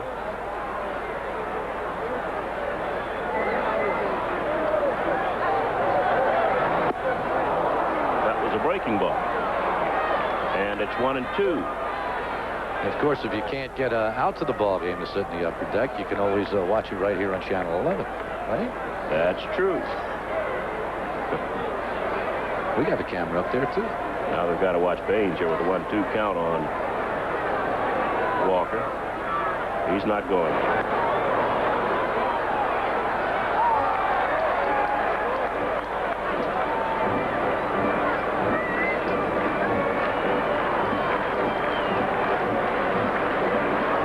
Sox thought so much of Walker they were able to release Mike Squires, an excellent defensive first baseman.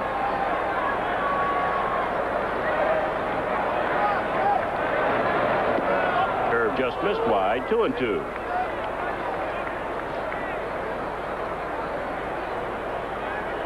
Yankees won and the White Sox won, almost 2/3 of the way through the ball game here at Comiskey Park. Baines taking a short lead. He's not much of a threat to steal. Stole only 1 base last year. Cowley, a little underhand toss to Mattingly, and that'll do it. No runs, a base hit, the man left on the Citibank scoreboard at the end of 6. The Yankees and the White Sox tied 1-1.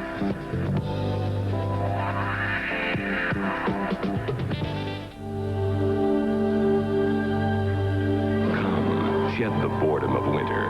The heat is on. Enter Spring Rally at your Tri-State Dodge dealers. The deals are hot, white hot, with 8.8% financing on Dodge Daytona. And Aries automatic transmissions are coming to us free, so we can pass the savings along to you. Spring Rally at your Tri-State Dodge dealers. Now that's how you put people in motion. Enter in while the temperature is high. Spencer Ross along with Phil Rizzuto and Bill White here in Comiskey Park in Chicago, Illinois. Chilly day.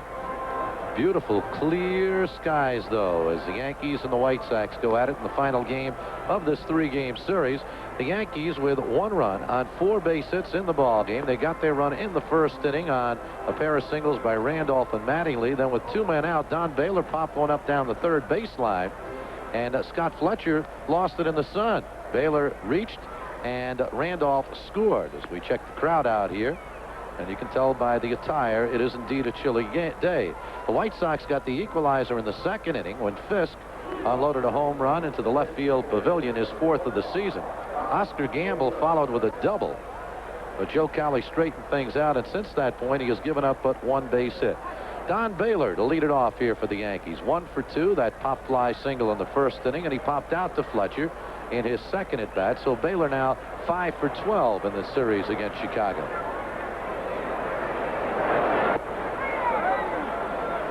Dotson's first pitch is in for a strike. Take a look at Fletcher playing way back on the dirt at third base, and the second baseman, Cruz, practically on a line with second base. This one might be playable, but back into the crowd it goes. So Dotson immediately ahead of the batter, Don Baylor, at 0-2 in the ball game. He has yet to walk a batter, and this is a young man who has averaged over 100 bases on balls a season over the last 2 years. It's been his biggest problem. He was a 22-game winner in '83. After that great start last year, 11-4, made the All-Star team. He slumped to 3-11 after the All-Star break. There's a base hit. Number 2 for Don Baylor this afternoon. Number 5 for the Yankees in the ball game. And the first time this afternoon, the Yankees have gotten the lead runner on base on Dotson.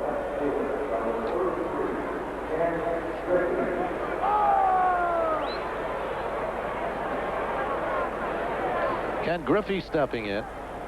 Did not play yesterday. He was 1 for 5 in Friday night's ball game with an RBI.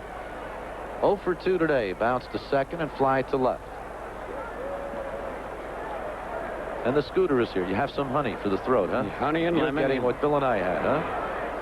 Now I got a bone to pick with you. Oh, okay. After this pitch? Yeah, not right away. I got plenty of time. Inside, ball 1. I've been blaming Bill White for the start of this. Well, Whatever we got. But he told me you had it first, and he got it from you, and I got it from White. So you are the culprit. I thought it was just the opposite. I thought Bill started. Well, not quite sure. That's open to debate. Okay. But do you ever wonder where these expressions, I don't like that, I got a bone to pick with you. Now, what does that mean? Why can't you say I got a ham sandwich to pick with you, or I got a piece of chocolate? I've got a bone to pick with you. We'll try and figure it out. 1-0 pitch out. Griffey tried to swing at it. Baylor is thrown out. This called the pitch out at the right time. Baylor was going. The hit and run was on. Griffey tried to protect the plate, but missed the ball, and a good throw by Fisk down to the shortstop, Gijan, for the out. We look at it again. Look at that pitch out. Griffey could not reach it. And they just did get Baylor, but they did get him. Look at the slide again. Baylor used to be a great base stealer. Lost a couple of steps. So there's 1 man away here in the 7th inning as Baylor is caught stealing as the Yankees were playing hit and run. And the count is now 1-1 on Griffey. And a base hit. So the importance of that particular play moves up a notch on the base hit by Griffey. Had Baylor made it into second, Yankees would be ahead in this ball game. I tell you, it happens so often. Britt Burns, I believe, is up in the White Sox bullpen. But it happens so many times, Spencer, and more so to the Yankees here early in the season. Seems like every possible advantage is going the other way for the other team so far. It's broken badly for the Yankees here at the outset. But a lot of it of their own making, though, Phil. I mean, Oh, yes, there's quite a bit. Too many bad plays in the field. Yeah. I heard your interview with Phil Negro. Enjoyed it very much. I meant what I the end said. where you said, it's nice to talk to somebody older than me. Ball player. You're not a player anymore. Well, I'm not? I thought I was still in the games. You'll always be in the game. Dotson trying to keep Ken Griffey close. Yankees opening up the 7th inning with back-to-back base hits, but Baylor thrown out stealing on a pitch out with the Yankees playing hit and run. And Fisk called the right pitch at the right time.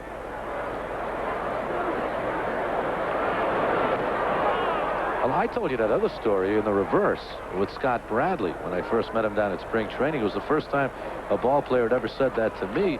He said, "Gee, Spencer, I've been listening to you ever since I was a kid." You see, that's right? That's the first time I experienced that.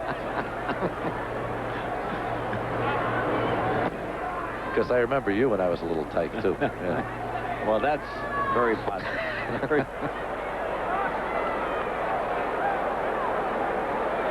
0-1 to Pagliarulo. Yeah, Mike is bunting. The count goes 0-2. Pags has flied to left and he flied to center. He was not only trying to sacrifice Griffey, but also trying to beat it out, which is not a bad idea with Weiniger up next. Dotson's got his control. Oh. He is tough when he has his control. He's making it look too easy out there. He's throwing all those change-ups and sinkers. 5th inning, he went to 3-2 on a couple of batters. But generally, he's been getting the first pitch in.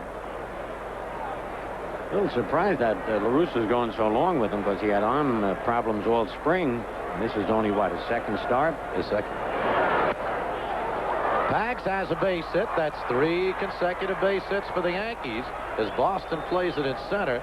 And after making the turn, Griffey steps back to second. So first and second for the Yankees. 1 man out. We're in the top of the 7th. We're tied at 1. And 7 base hits in the ball game for the Yankees and Tony La Russa. Getting close to that step. 1 leg up. Will he come out? Here he comes. Well, he's going to talk with his pitcher. He does have Britt Burns working down on the bullpen. Well, with Weiniger and Meechin coming up, it really doesn't make that much difference. They're both switch hitters. As we just mentioned before that base hit by Pagliarulo, this is a long stint for Dotson to be throwing. He hasn't thrown that many pitches because, as Spencer said, he has not walked anybody. And he's had only 2 strikeouts, and a lot of the Yankees are going after that first pitch.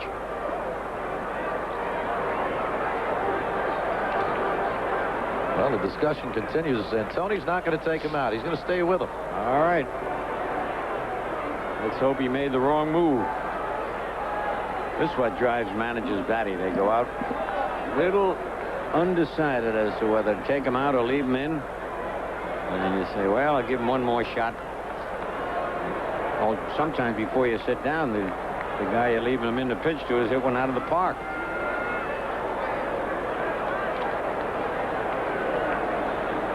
Friday night, Woodson pitching that no-hitter. And Baines comes up with that 3-run home run. But again, the hero is Scott Fletcher to me. Oh, yeah. He drew that base on balls, which enabled Baines to come to the plate. Butch Weiniger, 1 for 2. What about yesterday? He got 4 base hits. That's right. Let Baines come up 4 different times. That's outside ball 2, 2-0. That may be, off the top of my head, Phil, the first time that Dotson has gone 2-0 in a batter all afternoon. Good, very well. He's been uncanny. Yes. Even hitting the corners.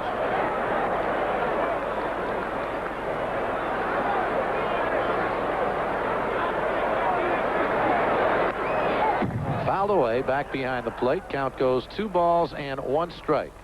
That's Ken Griffey down at second base for the Yankees. Yankees with 3 hits in this inning, and yet nothing across. 1 man out. Just snake bit right now. It's one of the few times that Yogi would have Baylor running. That's outside ball 3. So Dotson 1 pitch away from loading the bases. And perhaps 1 pitch away from a shower. Well, Griffey and Pags are really looking at Gene Michael to see if he's got him running. It's tough with the left-hand batter up. Easy throw for the catcher on a strikeout. 3-1 pitch. Strike 2 call. Look at Gene Michael looking into Yogi for the sign. Dotson took a little bit off that one. Yeah. That's Griffey from second, Pax from first. I was almost going to say they got to run on this pitch. Take the chance on the strikeout double play. And they are running, and it's outside ball 4. Right. And the bases are loaded for the Yankees here in the top of the 7th. Pagliarulo moving down to second. Weiniger on at first. And Griffey at third. That's the first walk given up by Dotson in the ball game. He was really trying to thread the needle. And still no move from the White Sox dugout as Bobby Meacham will come to the plate. I think he's going to let him pitch to Meacham. And the reason I say that is that Bobby, well, I would make the change here. Bobby's hitting much better left-handed this season than right-handed. Burns comes in, Bobby's got to turn around.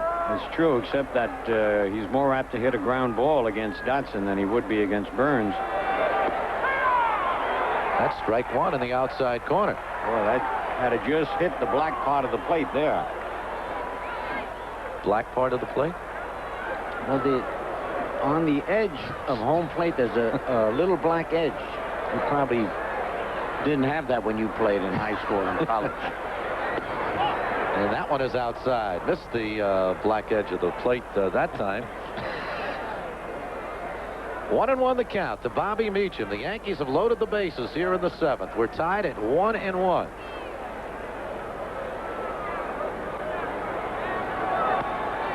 This one could be trouble. It is dropped in left field by Rudy Law. 1 run is scored. As Griffey crosses the plate, Law made a good attempt at coming up with that ball and very nearly came up with it. And the Yankee runners had a hold, so the bases remain loaded on Meacham's looping single out in the left field. A dying quail, and the Yankees have a 2-1 lead. We're going to look at it again, and he hits it off the end of the bat, and Law makes a great play here, but he jars the ball out of his glove as he hits the ground. He's got it. Now he hits the ground. Out it comes. And it's a base hit and an RBI, and the bases are still loaded. And still only 1 man out as Griffey crosses the plate. And Dotson has yet to retire a batter in this inning. Baylor led it off with a single. Was thrown out stealing. His fist called for the pitch out.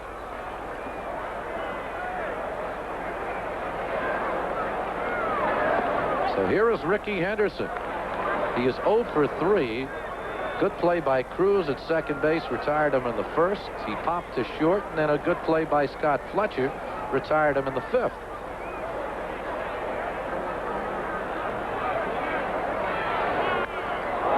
Slashed foul. Count goes even, 1-1.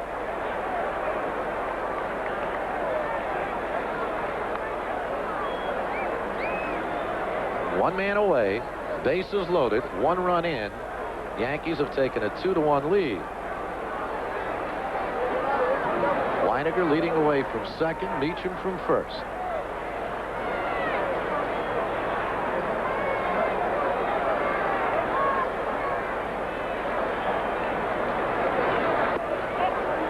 That is up high just a bit. Ball 2, 2 balls, 1 strike.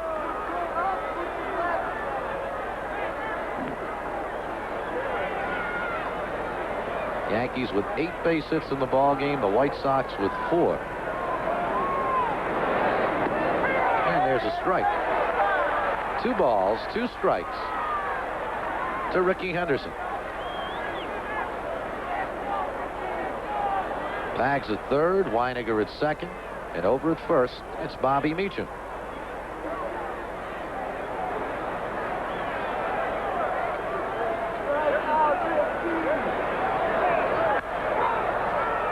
Count holds 2-2.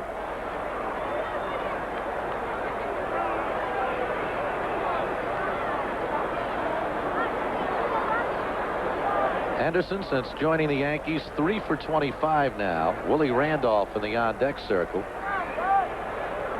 Ricky had a productive day yesterday with 3 RBIs, including his first Yankee home run. 2-2 pitch, swung on and foul. Just got a piece of that one.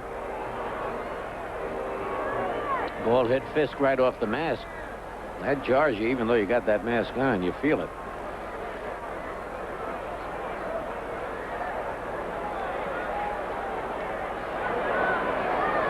Dotson blowing on his fingers on the mound.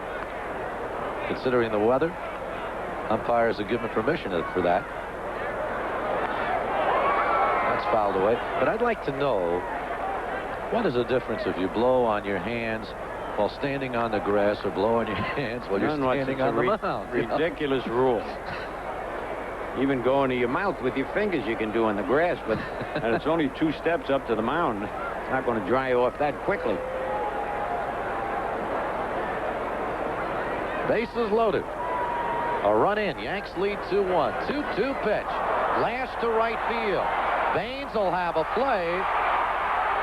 Tagging up and scoring on the play is Pagliarulos to put another run on the board for the Yankees, who now lead it by a score of 3-1. Well, you got to give Ricky credit. He hung in there, kept fouling pitches off. Baines does have a great arm. This one was a little off the target, and that's why Walker cut it off.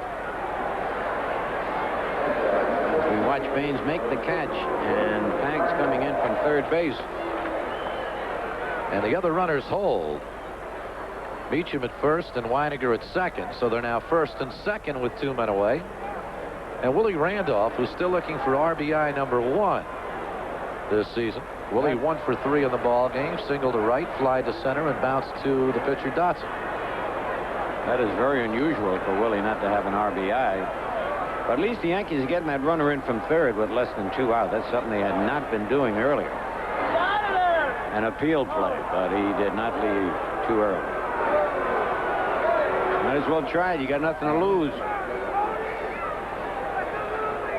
Yankees left 10 on yesterday, 14 on Friday night. Thus far in this ball game, 3 men left on base. That's ball 1 to Willie.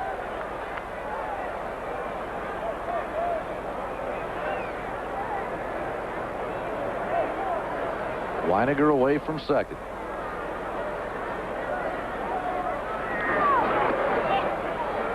Try to curve it in, but it remained high and inside. Ball 2, 2-0. Randolph, the 7th man to come to the plate for the Yankees here in the 7th inning.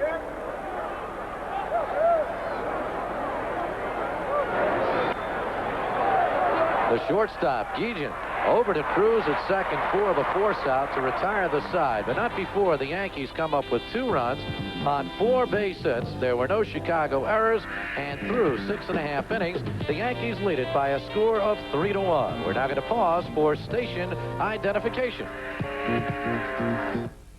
Yankee tradition, built with 22 world championships. Yankee history, written by legends like Ruth, Garrick, DiMaggio, Mantle. Yankee pride. It comes every time a man puts on Yankee pinstripes. And now Yankee excitement explodes every time the 1985 Yankees take the field. Winfield, Righetti, Guidry, Mattingly. New York stars in stripes are flying again. Call these numbers for ticket information and come on out. All right, the Yankees with that 3-1 lead, and Joe Cowley, I had mentioned at the top of the show, Cowley told me, he said, look, he said, my folks down in Lexington, Kentucky, the bluegrass state, have a big dish, and they're going to be watching me on TV today. And he said, I'm going to, and I mentioned this, he said, I'm going to pitch one of my best games today. So far, he's not let them down. Well, he has pitched very well, and this is second start of the season. All right, we got an all-new giveaway coming up Sunday, May 5th, Citibank Yankee Umbrella Day. All fans attending the game will take home a free blue and white Yankee umbrella, compliments of Citibank, so don't miss it. Spencer? Cowley's first start was against the Red Sox. He went 5 innings, gave up 4 hits, 2 earned runs. And right here, Carlton Fisk, who was the author of the only run of this ball game for the White Sox, with a home run in the second inning off Cowley. His 4th home run of the season. 3-1 ball game. Yankees out in front.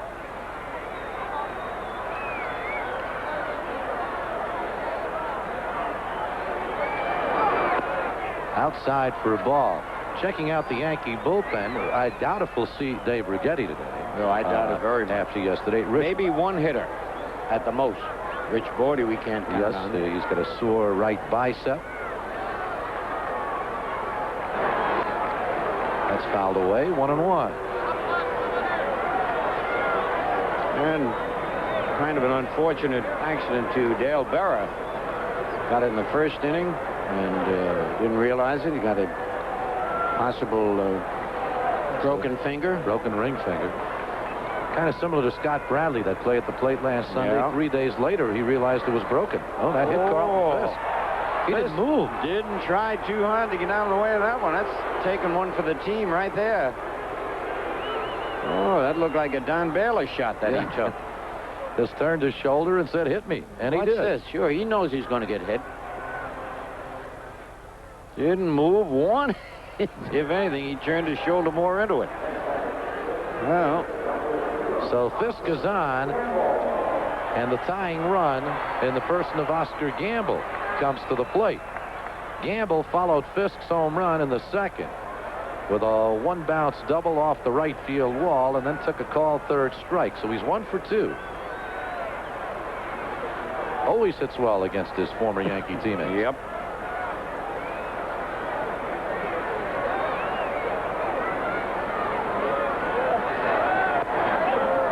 That's ball 1, 1-0.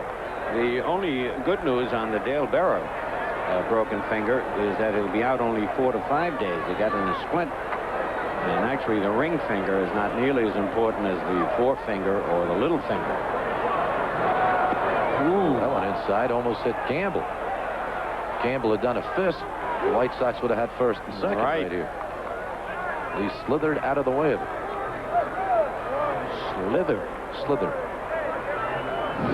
We're going to Texas, and you know there are snakes down there. You had to use that expression. They really snakes slither. I was in a shop yesterday. I almost bought you a gift. It was a beautiful porcelain frog. You got to be kidding. It was lovely. I thought you'd like it, but I figured Cora was going to get you something like that for your birthday or something. Know how you love frog. I do. Pitch is in for a strike. 2 balls, 1 strike. 2-1 to Oscar Gamble. Nobody out. Bottom of the 7th. Yanks lead 3-1. And Carlton Fisk at first base.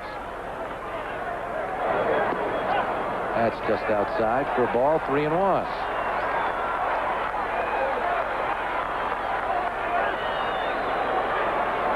Cowley walked the first batter in this ball game. There's Fisk down at first base. He has yet to walk anyone since. Strike 2, swinging. 3 balls, 2 strikes. Had a little mustard on that fastball because Oscar was guessing on it, got it, and swung right through it.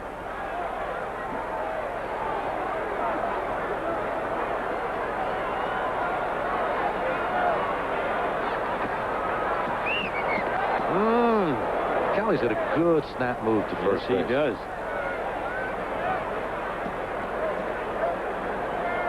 Fisk doesn't have great speed, but he is a good base runner. There's Bob Shirley down in the Yankee bullpen. Oh, man, if Cowley had gotten that down a little lower, they'd have had him. Oh, that was a good move. Fisk trying to get a walking start. Watch this. They get him between steps, and it throws a little high, and Mattingly has to come down with it. If it were down, you see the daylight between Fisk and the bag if the throw had been down. Fisk is running on the pitch, and it's fouled away. With the count 3-2 to Gamble, the White Sox sent Fisk. Going back to that pickoff throw, it was a little high, and he didn't zip it with the kind of mustard that he normally does. Little things can help you win or lose ball games.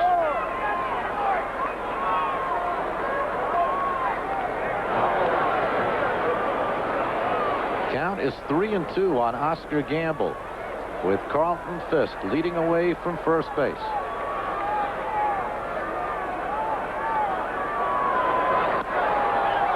Popped up. Weiniger coming back.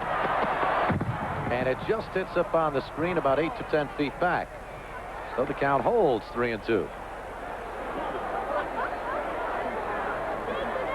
Cowley has two different ways he delivers the ball to the plate. Sometimes he barely lifts the foot, and it's almost like a quick pitch. I'm kind of surprised he didn't use it that time, but he gave it the big, slow kick. Joe's at his control, but in this inning, he hits Fisk. And now, Gamble at 3-2. Keeping Carlton close.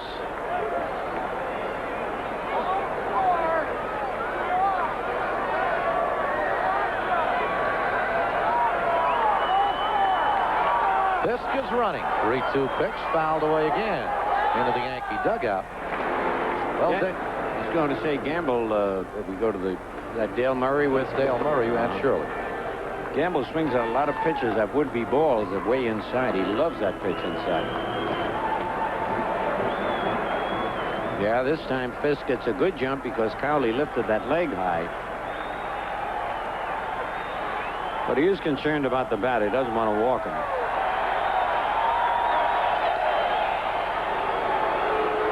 Walk here would put the tying run at first base.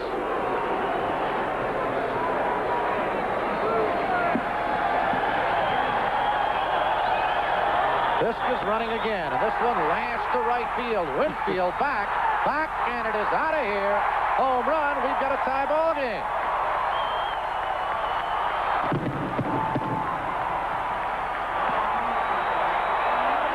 Well, Winfield did a great job decoying Fisk, but the ball carried over the fence. Dave knew it was over his head, hoping it would hit off the wall. He made believe he was going to catch it as the fireworks explode. And the Yankees are still snake bit. Oscar Gamble's first home run of the season coming on a 3-2 pitch. Yeah, there it is. Oh, man, he got it. And you see Winfield make him believe he's going to catch it and then go to the wall, but it's over the wall. So there is Oscar. And we've got a tie ball game once again at 3-3. Second home run given up by Joe Cowley in this ball game. Carlton Fisk hit the first one in the second inning. And the White Sox are coming back again.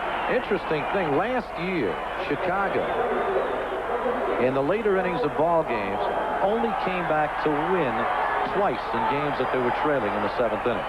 The year before that, they were doing it every time when they had that good year.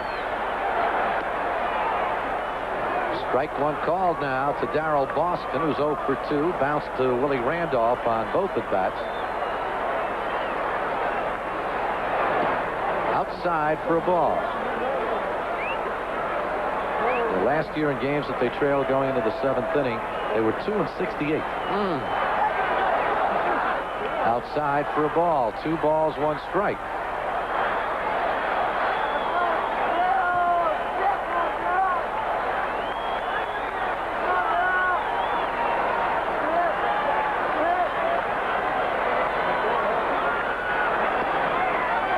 Goes to 3-1. Check it. Have it in there. Strike 2. 2 balls, 2 strikes.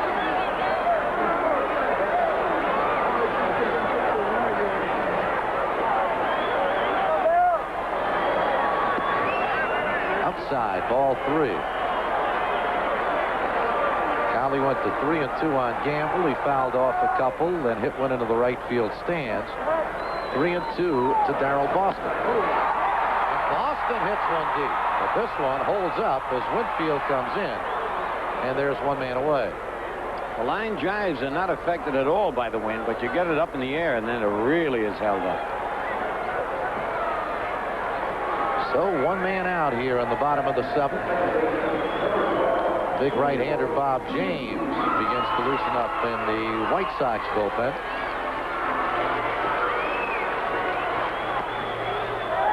They had Britt Burns working earlier. Here's Julio Cruz.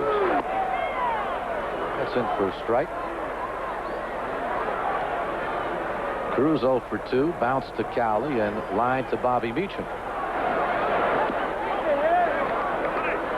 1 ball, 1 strike.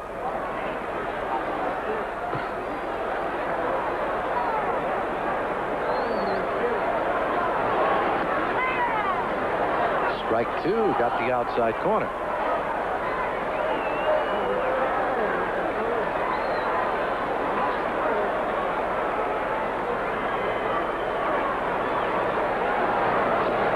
Good curveball, swung on, tipped into the mitt of Butch Weiniger for the strikeout. Strikeout number 4 for Joe Cowley.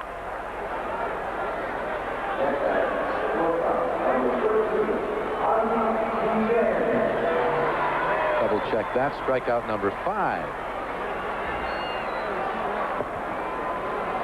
So there are 2 men out, and the shortstop, Ozzie Guillen. Here's strike 1 call.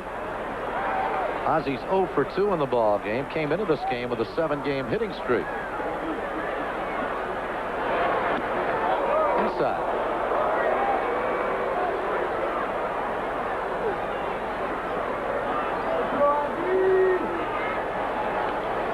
La Russa had him batting leadoff at the beginning of the season, but he doesn't take many pitches.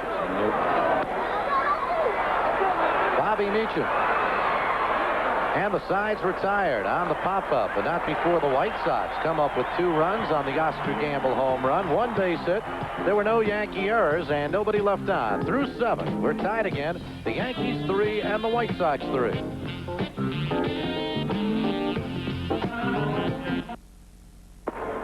Moved now to the 8th inning, and the White Sox brought on Britt Burns to replace Richard Dotson, who went 7 innings. Gave up 8 base hits, walked 1, struck out 2, 3 runs, all of them earned. And Burns comes on for his 5th appearance of the season. He pitched against the Yankees opening day at the stadium in relief, when only a third of an inning, did not give up a hit. Thus far, a record of 1 win, 2 losses. Has pitched a total of 21 innings, given up 22 hits, 9 runs, 8 of them earned. Struck out 12 and walked 7. He had a horrible year, in a word, horrible last season. Oh, Went 4 and 12. And he's too good a pitcher, because he did have problems. Well, he started last year. He said he'd go down to the bullpen, which he did. They didn't use him much at the beginning of the year. Then he got back into the rotation, and he just really never got things going. His control was really horrendous, and that used to be one of his main assets. When he and Trout were both they were 2 tough left-handers. So the new pitcher in the ball game for the White Sox, the left-hander Britt Burns.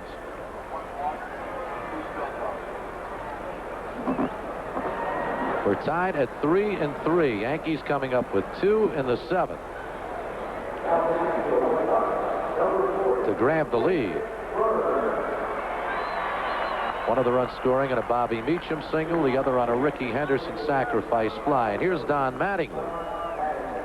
Single to right, popped to third, and bounced to second. So he's 1 for 3.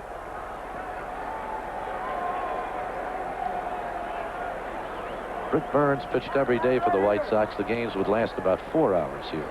He works slowly. That's down low, ball 1, 1-0.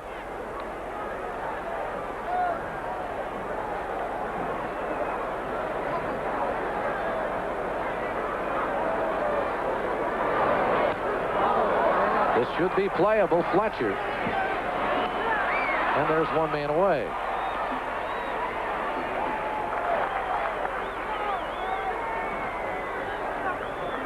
So Mattingly an easy out to lead it off for the Yankees here on the top of the 8th. And Dave Winfield comes to the plate.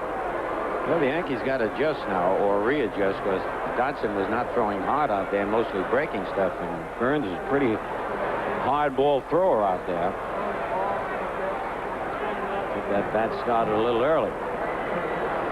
Winfield's 4 for 13 in this series with an RBI. Hitting now at 262. speed on that one. Up high for a ball. David 0 for 3, fly to center, bounced to second, and took a call third strike.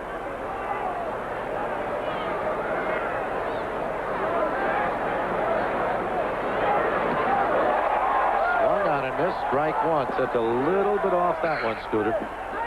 Yeah, well, he came inside on the first one. That one he took a little off. Winfield way out in front. 1 ball, 1 strike to Dave Winfield. We're tied at 3. Hit it again. And Carlton Fisk shaking it off. That ball was tipped off, I believe, his left leg.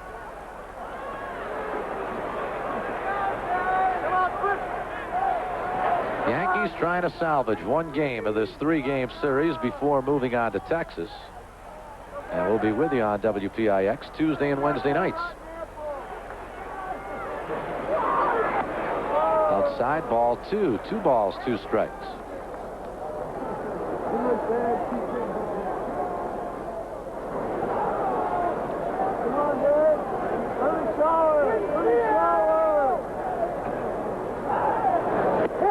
Swung on and missed, and the bat goes flying.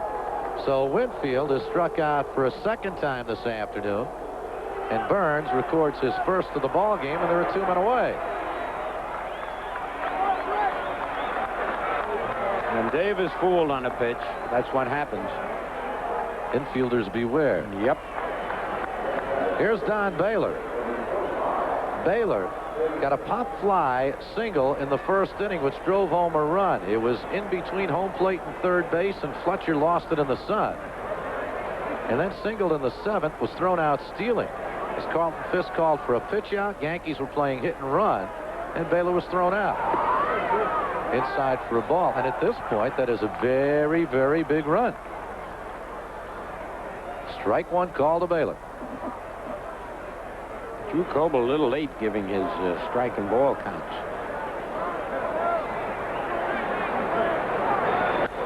Baylor hits it deep left field, and it is a foul ball.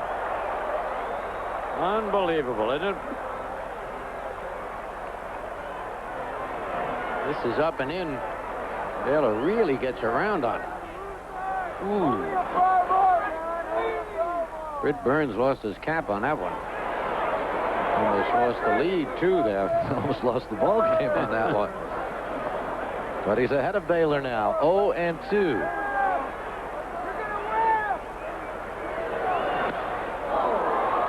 Cruz playing right near second base. Gets it over to Walker at first for the out. They played Baylor perfectly, but Cruz had to come back for the ball from a second base position. Nothing across for the Yankees in the top of the 8th. 7.5 complete now. Yanks and the White Sox still tied 3-3.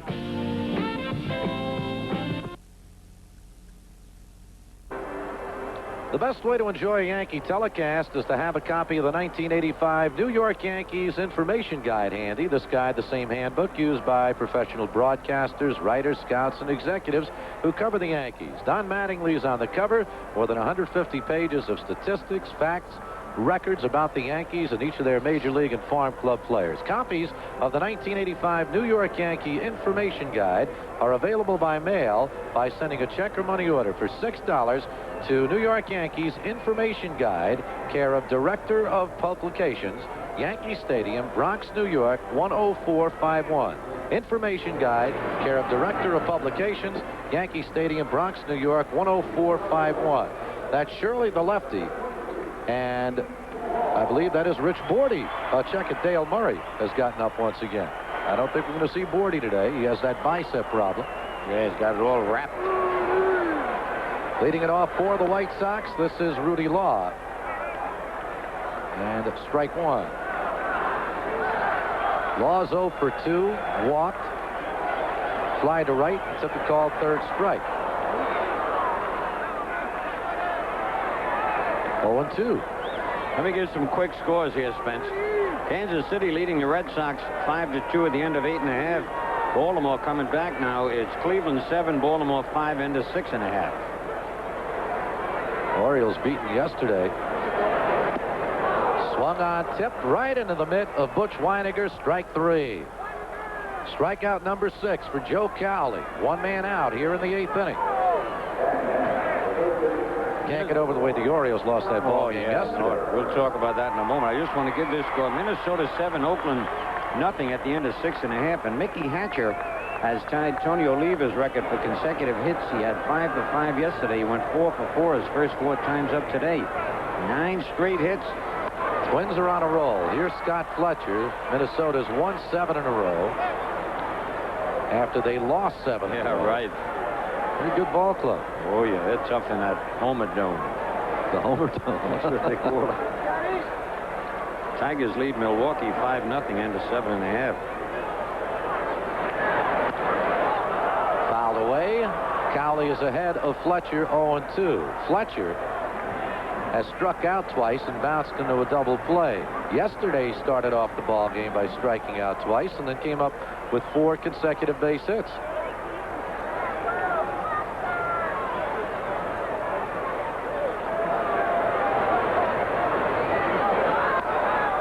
Right field, Dave Winfield. And there are 2 men away. More quick scores. Toronto leads Texas 4-1 at the end of 6. California, Seattle later on. In the National League, they're in the 11th inning. The Pirates and the Mets all tied up 4 apiece. The Phillies beat the Cubs again 3-2. Montreal 2, Cardinals 1-1. San Diego 0, LA 0 into 3. Cincinnati 0, San Francisco 0 into 2.5. Atlanta at Houston later on. Right here, we're in the bottom half of the 8th inning. We're tied at 3-3, and Harold Baines won the ball game Friday night with a 3-run home run. Fouls this one away. Baines 2 for 3 in the ball game. Bounced to second, got an infield hit, and then singled to center. He's the key to this Chicago ball club. Oh, he really is. I tell you, they keep pitching him outside, and he keeps looking for that ball outside. This one inside corner, strike 2. That's what they got to do once in a while. He's just leaning out there looking for that ball away. And he has the power to stroke it into that left field pavilion. How well we know, right? He led the American League in slugging percentage last year, .541.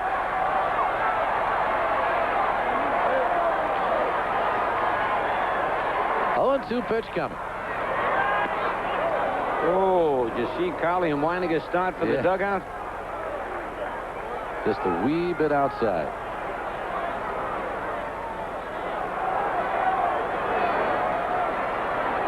Hate to give this guy an extra strike.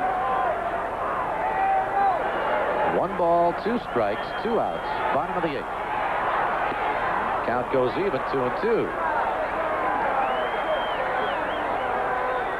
Cowley has walked 1 man. That was the leadoff batter in the game, Rudy Law, but he also hit a batter. That was Carlton Fisk. And Oscar Gamble followed with a home run in the 7th inning to tie this ball game at 3.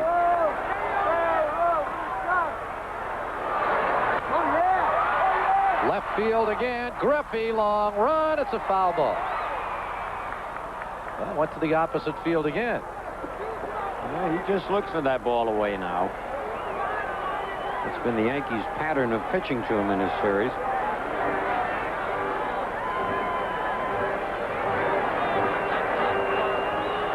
If you pitch him inside, he can get around on that ball. Oh, yeah, no, he's a good bull. He's got plenty of power, but if you keep pitching him outside, he keeps looking for it. They've done a good job on Greg Walker in this series, because he's got a lot of power.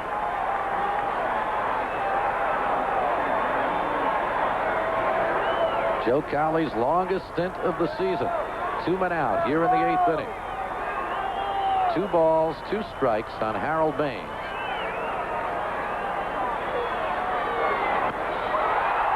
Left center field, long run, Ricky Henderson. Side is retired. 1-2-3 inning for Joe Cowley. And through 7.5 here at Comiskey Park in Chicago, we're still tied. The Yankees 3 and the Red Sox 3.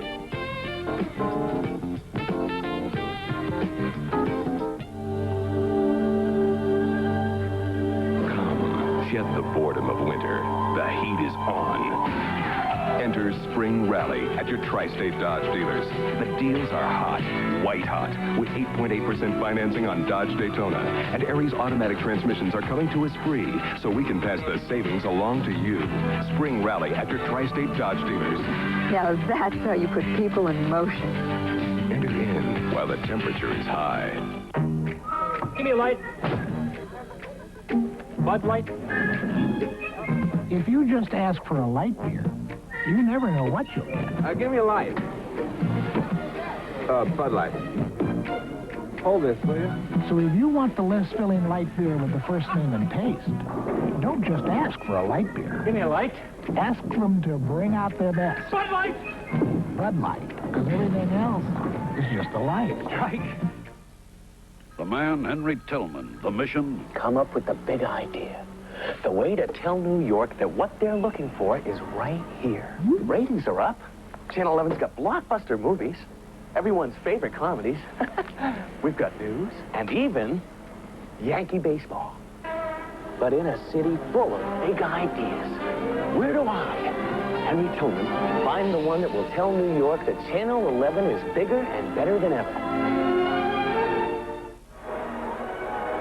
Participating advertisers in New York Yankee baseball are Toyota, who reminds you to buckle up and use child safety seats. It's a good feeling.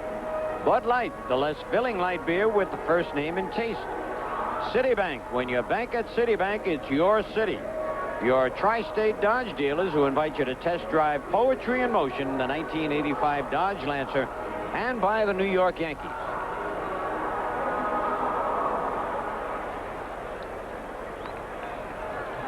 So here we go now to the 9th inning at Comiskey Park. The Yankees and the White Sox are all even at 3-3. Britt Burns on a relief of the starter, Richard Dotson. Yankees took a 3-1 lead in the top of the 7th. Baylor singled and was thrown out stealing. But there were singles by Griffey, Pagliarulo, a walk to Weiniger, an RBI single by Meacham, and a sacrifice fly by Henderson. Griffey leads it off for the Yanks here in the 9th. White Sox tied it on a 2-run homer by Oscar Gamble in the bottom of the 7th. Easy play for Julio Cruz. And there's one man away. So Griffey now 1 for 4 in the ball game. And Big Bob James continues to heat up down in the White Sox bullpen. Hadn't taken a haircut since Friday night. Mike Pagliarulo. 1 for 3, fly to left, fly to center, and then single to center.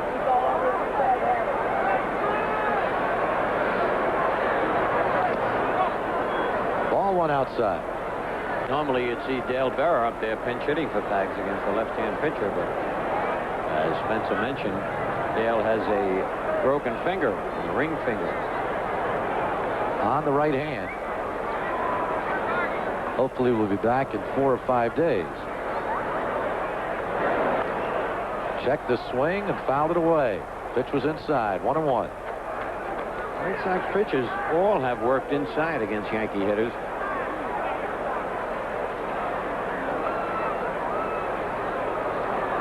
A 26-year-old Britt Burns stands 6'5".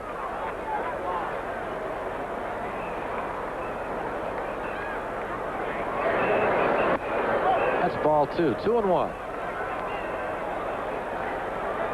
Burns came on in the 8th. Got the Yankees 1-2-3. So he's retired 4 straight.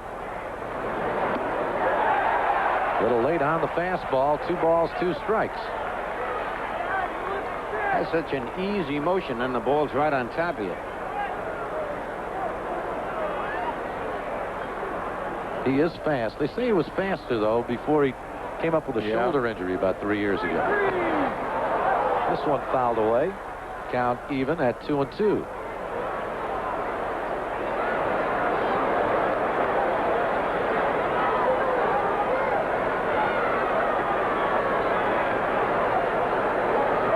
One man out for the Yankees. We're in the 9th inning. We're tied at 3-3. And Bags takes the pitch in for strike 3 call. Second strikeout for Burns. And there are 2 men out. Good pitch. Yeah, let's look at this one. Oh, perfect pitch. Pags thought it was a little high, I believe, but it was below the letters. So there are 2 men away, and Butch Weiniger coming to the plate. Butch is 1 for 2, bounced to second, single to center, and walked. It's the 4th time he's walked in the series this weekend. Change up high, ball 1.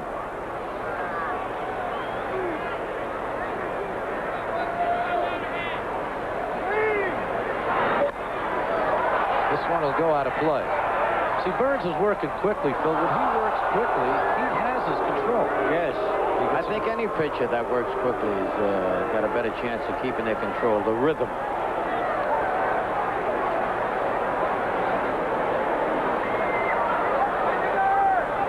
Of course, the combination of Burns and Carlton Fisk behind the plate. Carlton could slow up the ball. Oh, he really does. He is giving the signals a lot quicker today than normal. 1-1, outside ball 2. Bobby Meacham's on deck. Yeah, Lou Piniella. Is that Lou? Where? Oh, sure. He's got a bat. He's showing somebody what they're doing wrong. Yeah, Lou Piniella. The master with the bat.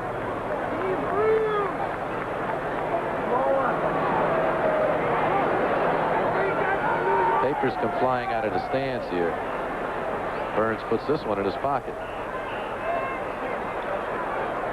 What Catfish used to say when he roomed with Lou, get up at 3 in the morning, see Lou standing in front of a mirror swinging a bat. Yep.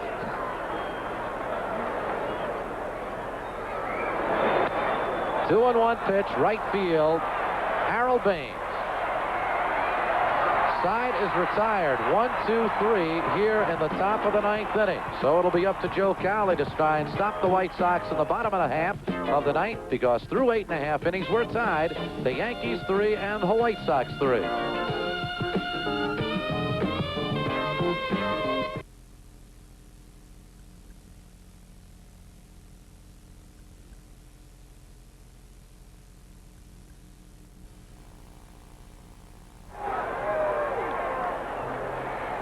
Bottom half of the 9th inning. Ball game is tied at 3-3. 3 runs, 8 hits for the Yankees. 3 runs, 5 hits for the White Sox. Tony La Russa's ball club coming back to tie this one in the 7th inning, and a 2-run homer by Oscar Gamble, who will get to bat this inning. So will Carlton Fisk, who homered earlier against Cowley for the first run. This is Greg Walker. 0 for 3, 2 for 12 in this series. And a leadoff single to right field. White Sox have the winning run on 1 pitch. Walker's first base hit of the ball game. Now this is tough because Fisk not only hit the home run, but he's an excellent bunter, an excellent hit and run man. And Tony La Russa's got a lot of options. And they're on the phone to the bullpen. See what happens here. Cowley will have to pitch to Carlton Fisk, who homered to left his first time up. Bounced out his second. And then was hit by a pitch to lead off the 7th inning, and Oscar Gamble followed with a home run that tied this ball game at 3.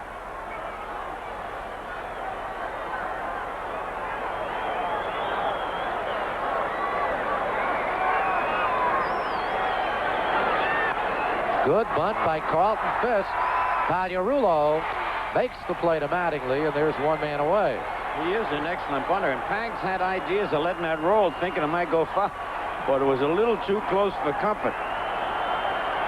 He puts it right down the line on this bunt. Beautiful bunt. Gave himself up, and then Pags almost, but I said I better pick it up and throw him out.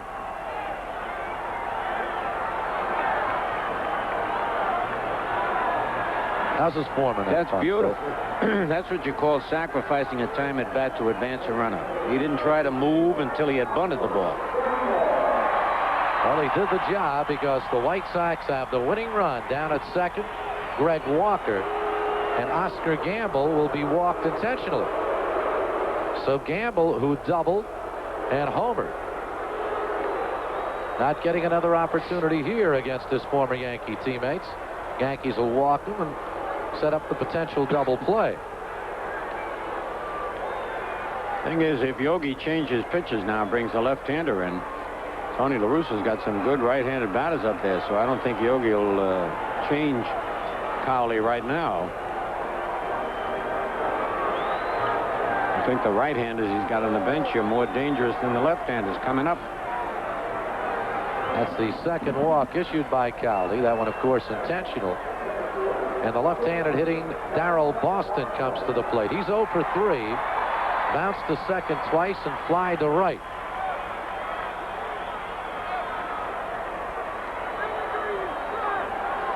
Gamble is on at first. He is not important. Greg Walker down at second is. Looks like they're going to have a runner.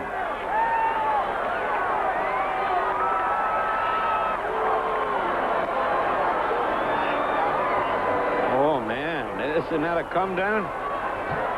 Ron Kittle pinch running for Gamble. Well, Kittle injured his shoulder banging to the wall last weekend.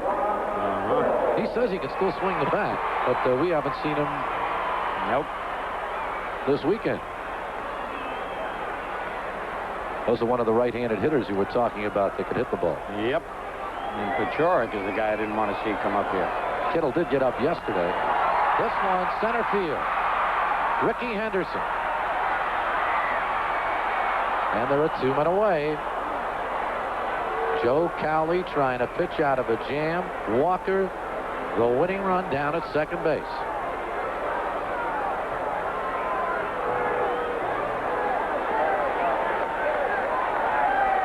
Now they're going to pinch it for Julio Cruz. And they'll probably put him on and pitch to Guillen. Well, Hairston's tough. Yep. Led the American League in pinch hits last year with 18.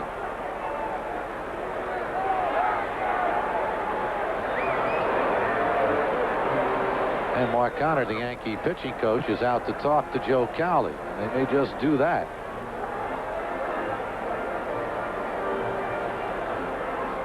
Connor now making his way back. The reason I say that, they walk Hairston because then they can play the infield very shallow with Guillen up there because he doesn't have the power. He's a line drive type hitter, but Hairston's got pretty good power.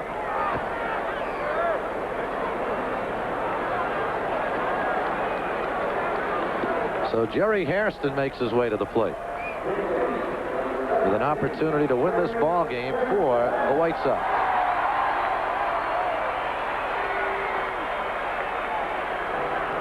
He's been up 9 times this year with 2 base hits. Batting lefty, he is 1 for 6. Boy, you better keep that hat on. Showing his age.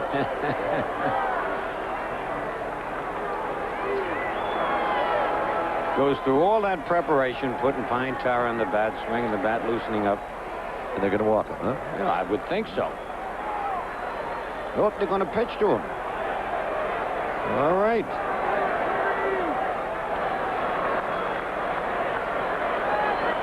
Two men out. Walker down at second.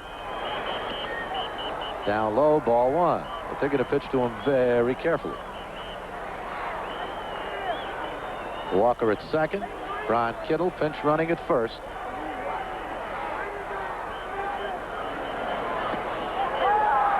Ball 2, 2-0.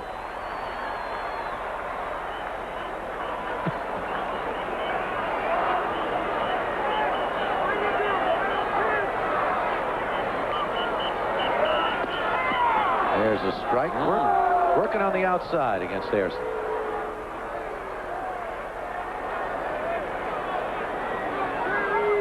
Luis Salazar with a bat in his hand. He just may be called on to pinch hit for Ozzie Guillen.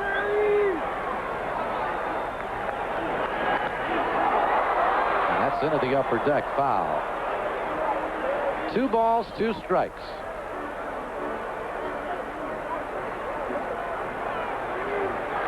Jerry Hairston pinch hitting for Julio Cruz here in the 9th inning. 3-3 ball game. Walker down at second, representing the winning run. Kittle away from first. The 2-2 pitch. Outside, ball 3. The count goes full. The runners will be going.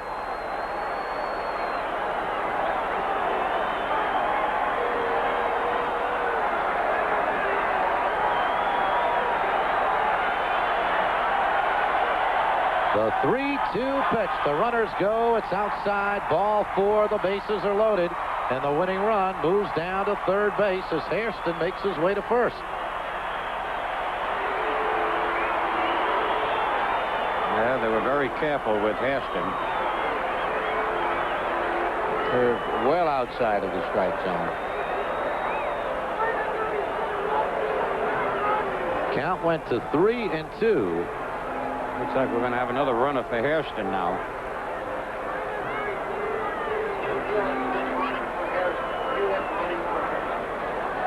Tim Hewlett, who came into the ball game yesterday, goes down to first to run for Hairston. But he again is unimportant. Hewlett is unimportant at first. Kittle is unimportant at second. Walker at third is important. And Ozzie Guillen is the most important man now for Joe Cowley. With 2 outs, bases loaded, shortens up the bunt and takes up high. He's trying to work his way on with a walk here. Cowley having walked Hairston. Walker from third, Kittle from second, Hewlett from first. 1-0 pitch. That's up high, ball 2. He's trying to distract Joe Cowley by moving around in the batter's box.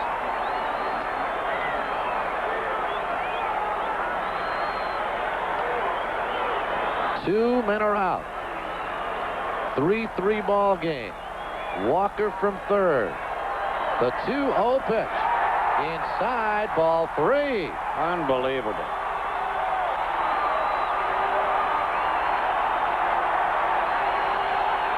You mentioned Spencer had walked only one man, the leadoff man, Rudy Law. Didn't walk anybody till he gave an intentional walk to Kittle. And then he walked. Rather, Oscar Gamble. 3-0 pitch. Down low, the ball game is over. Oh, man, what a way. We found ways to lose games, but this is the worst. Ozzie Guillen walks on 4 straight pitches to drive home the winning run. And the White Sox have swept the series from the Yankees, winning the finale by a score of 4-3. And a look of frustration on Yogi Berra's face. And we'll be right back with a final wrap-up right after this.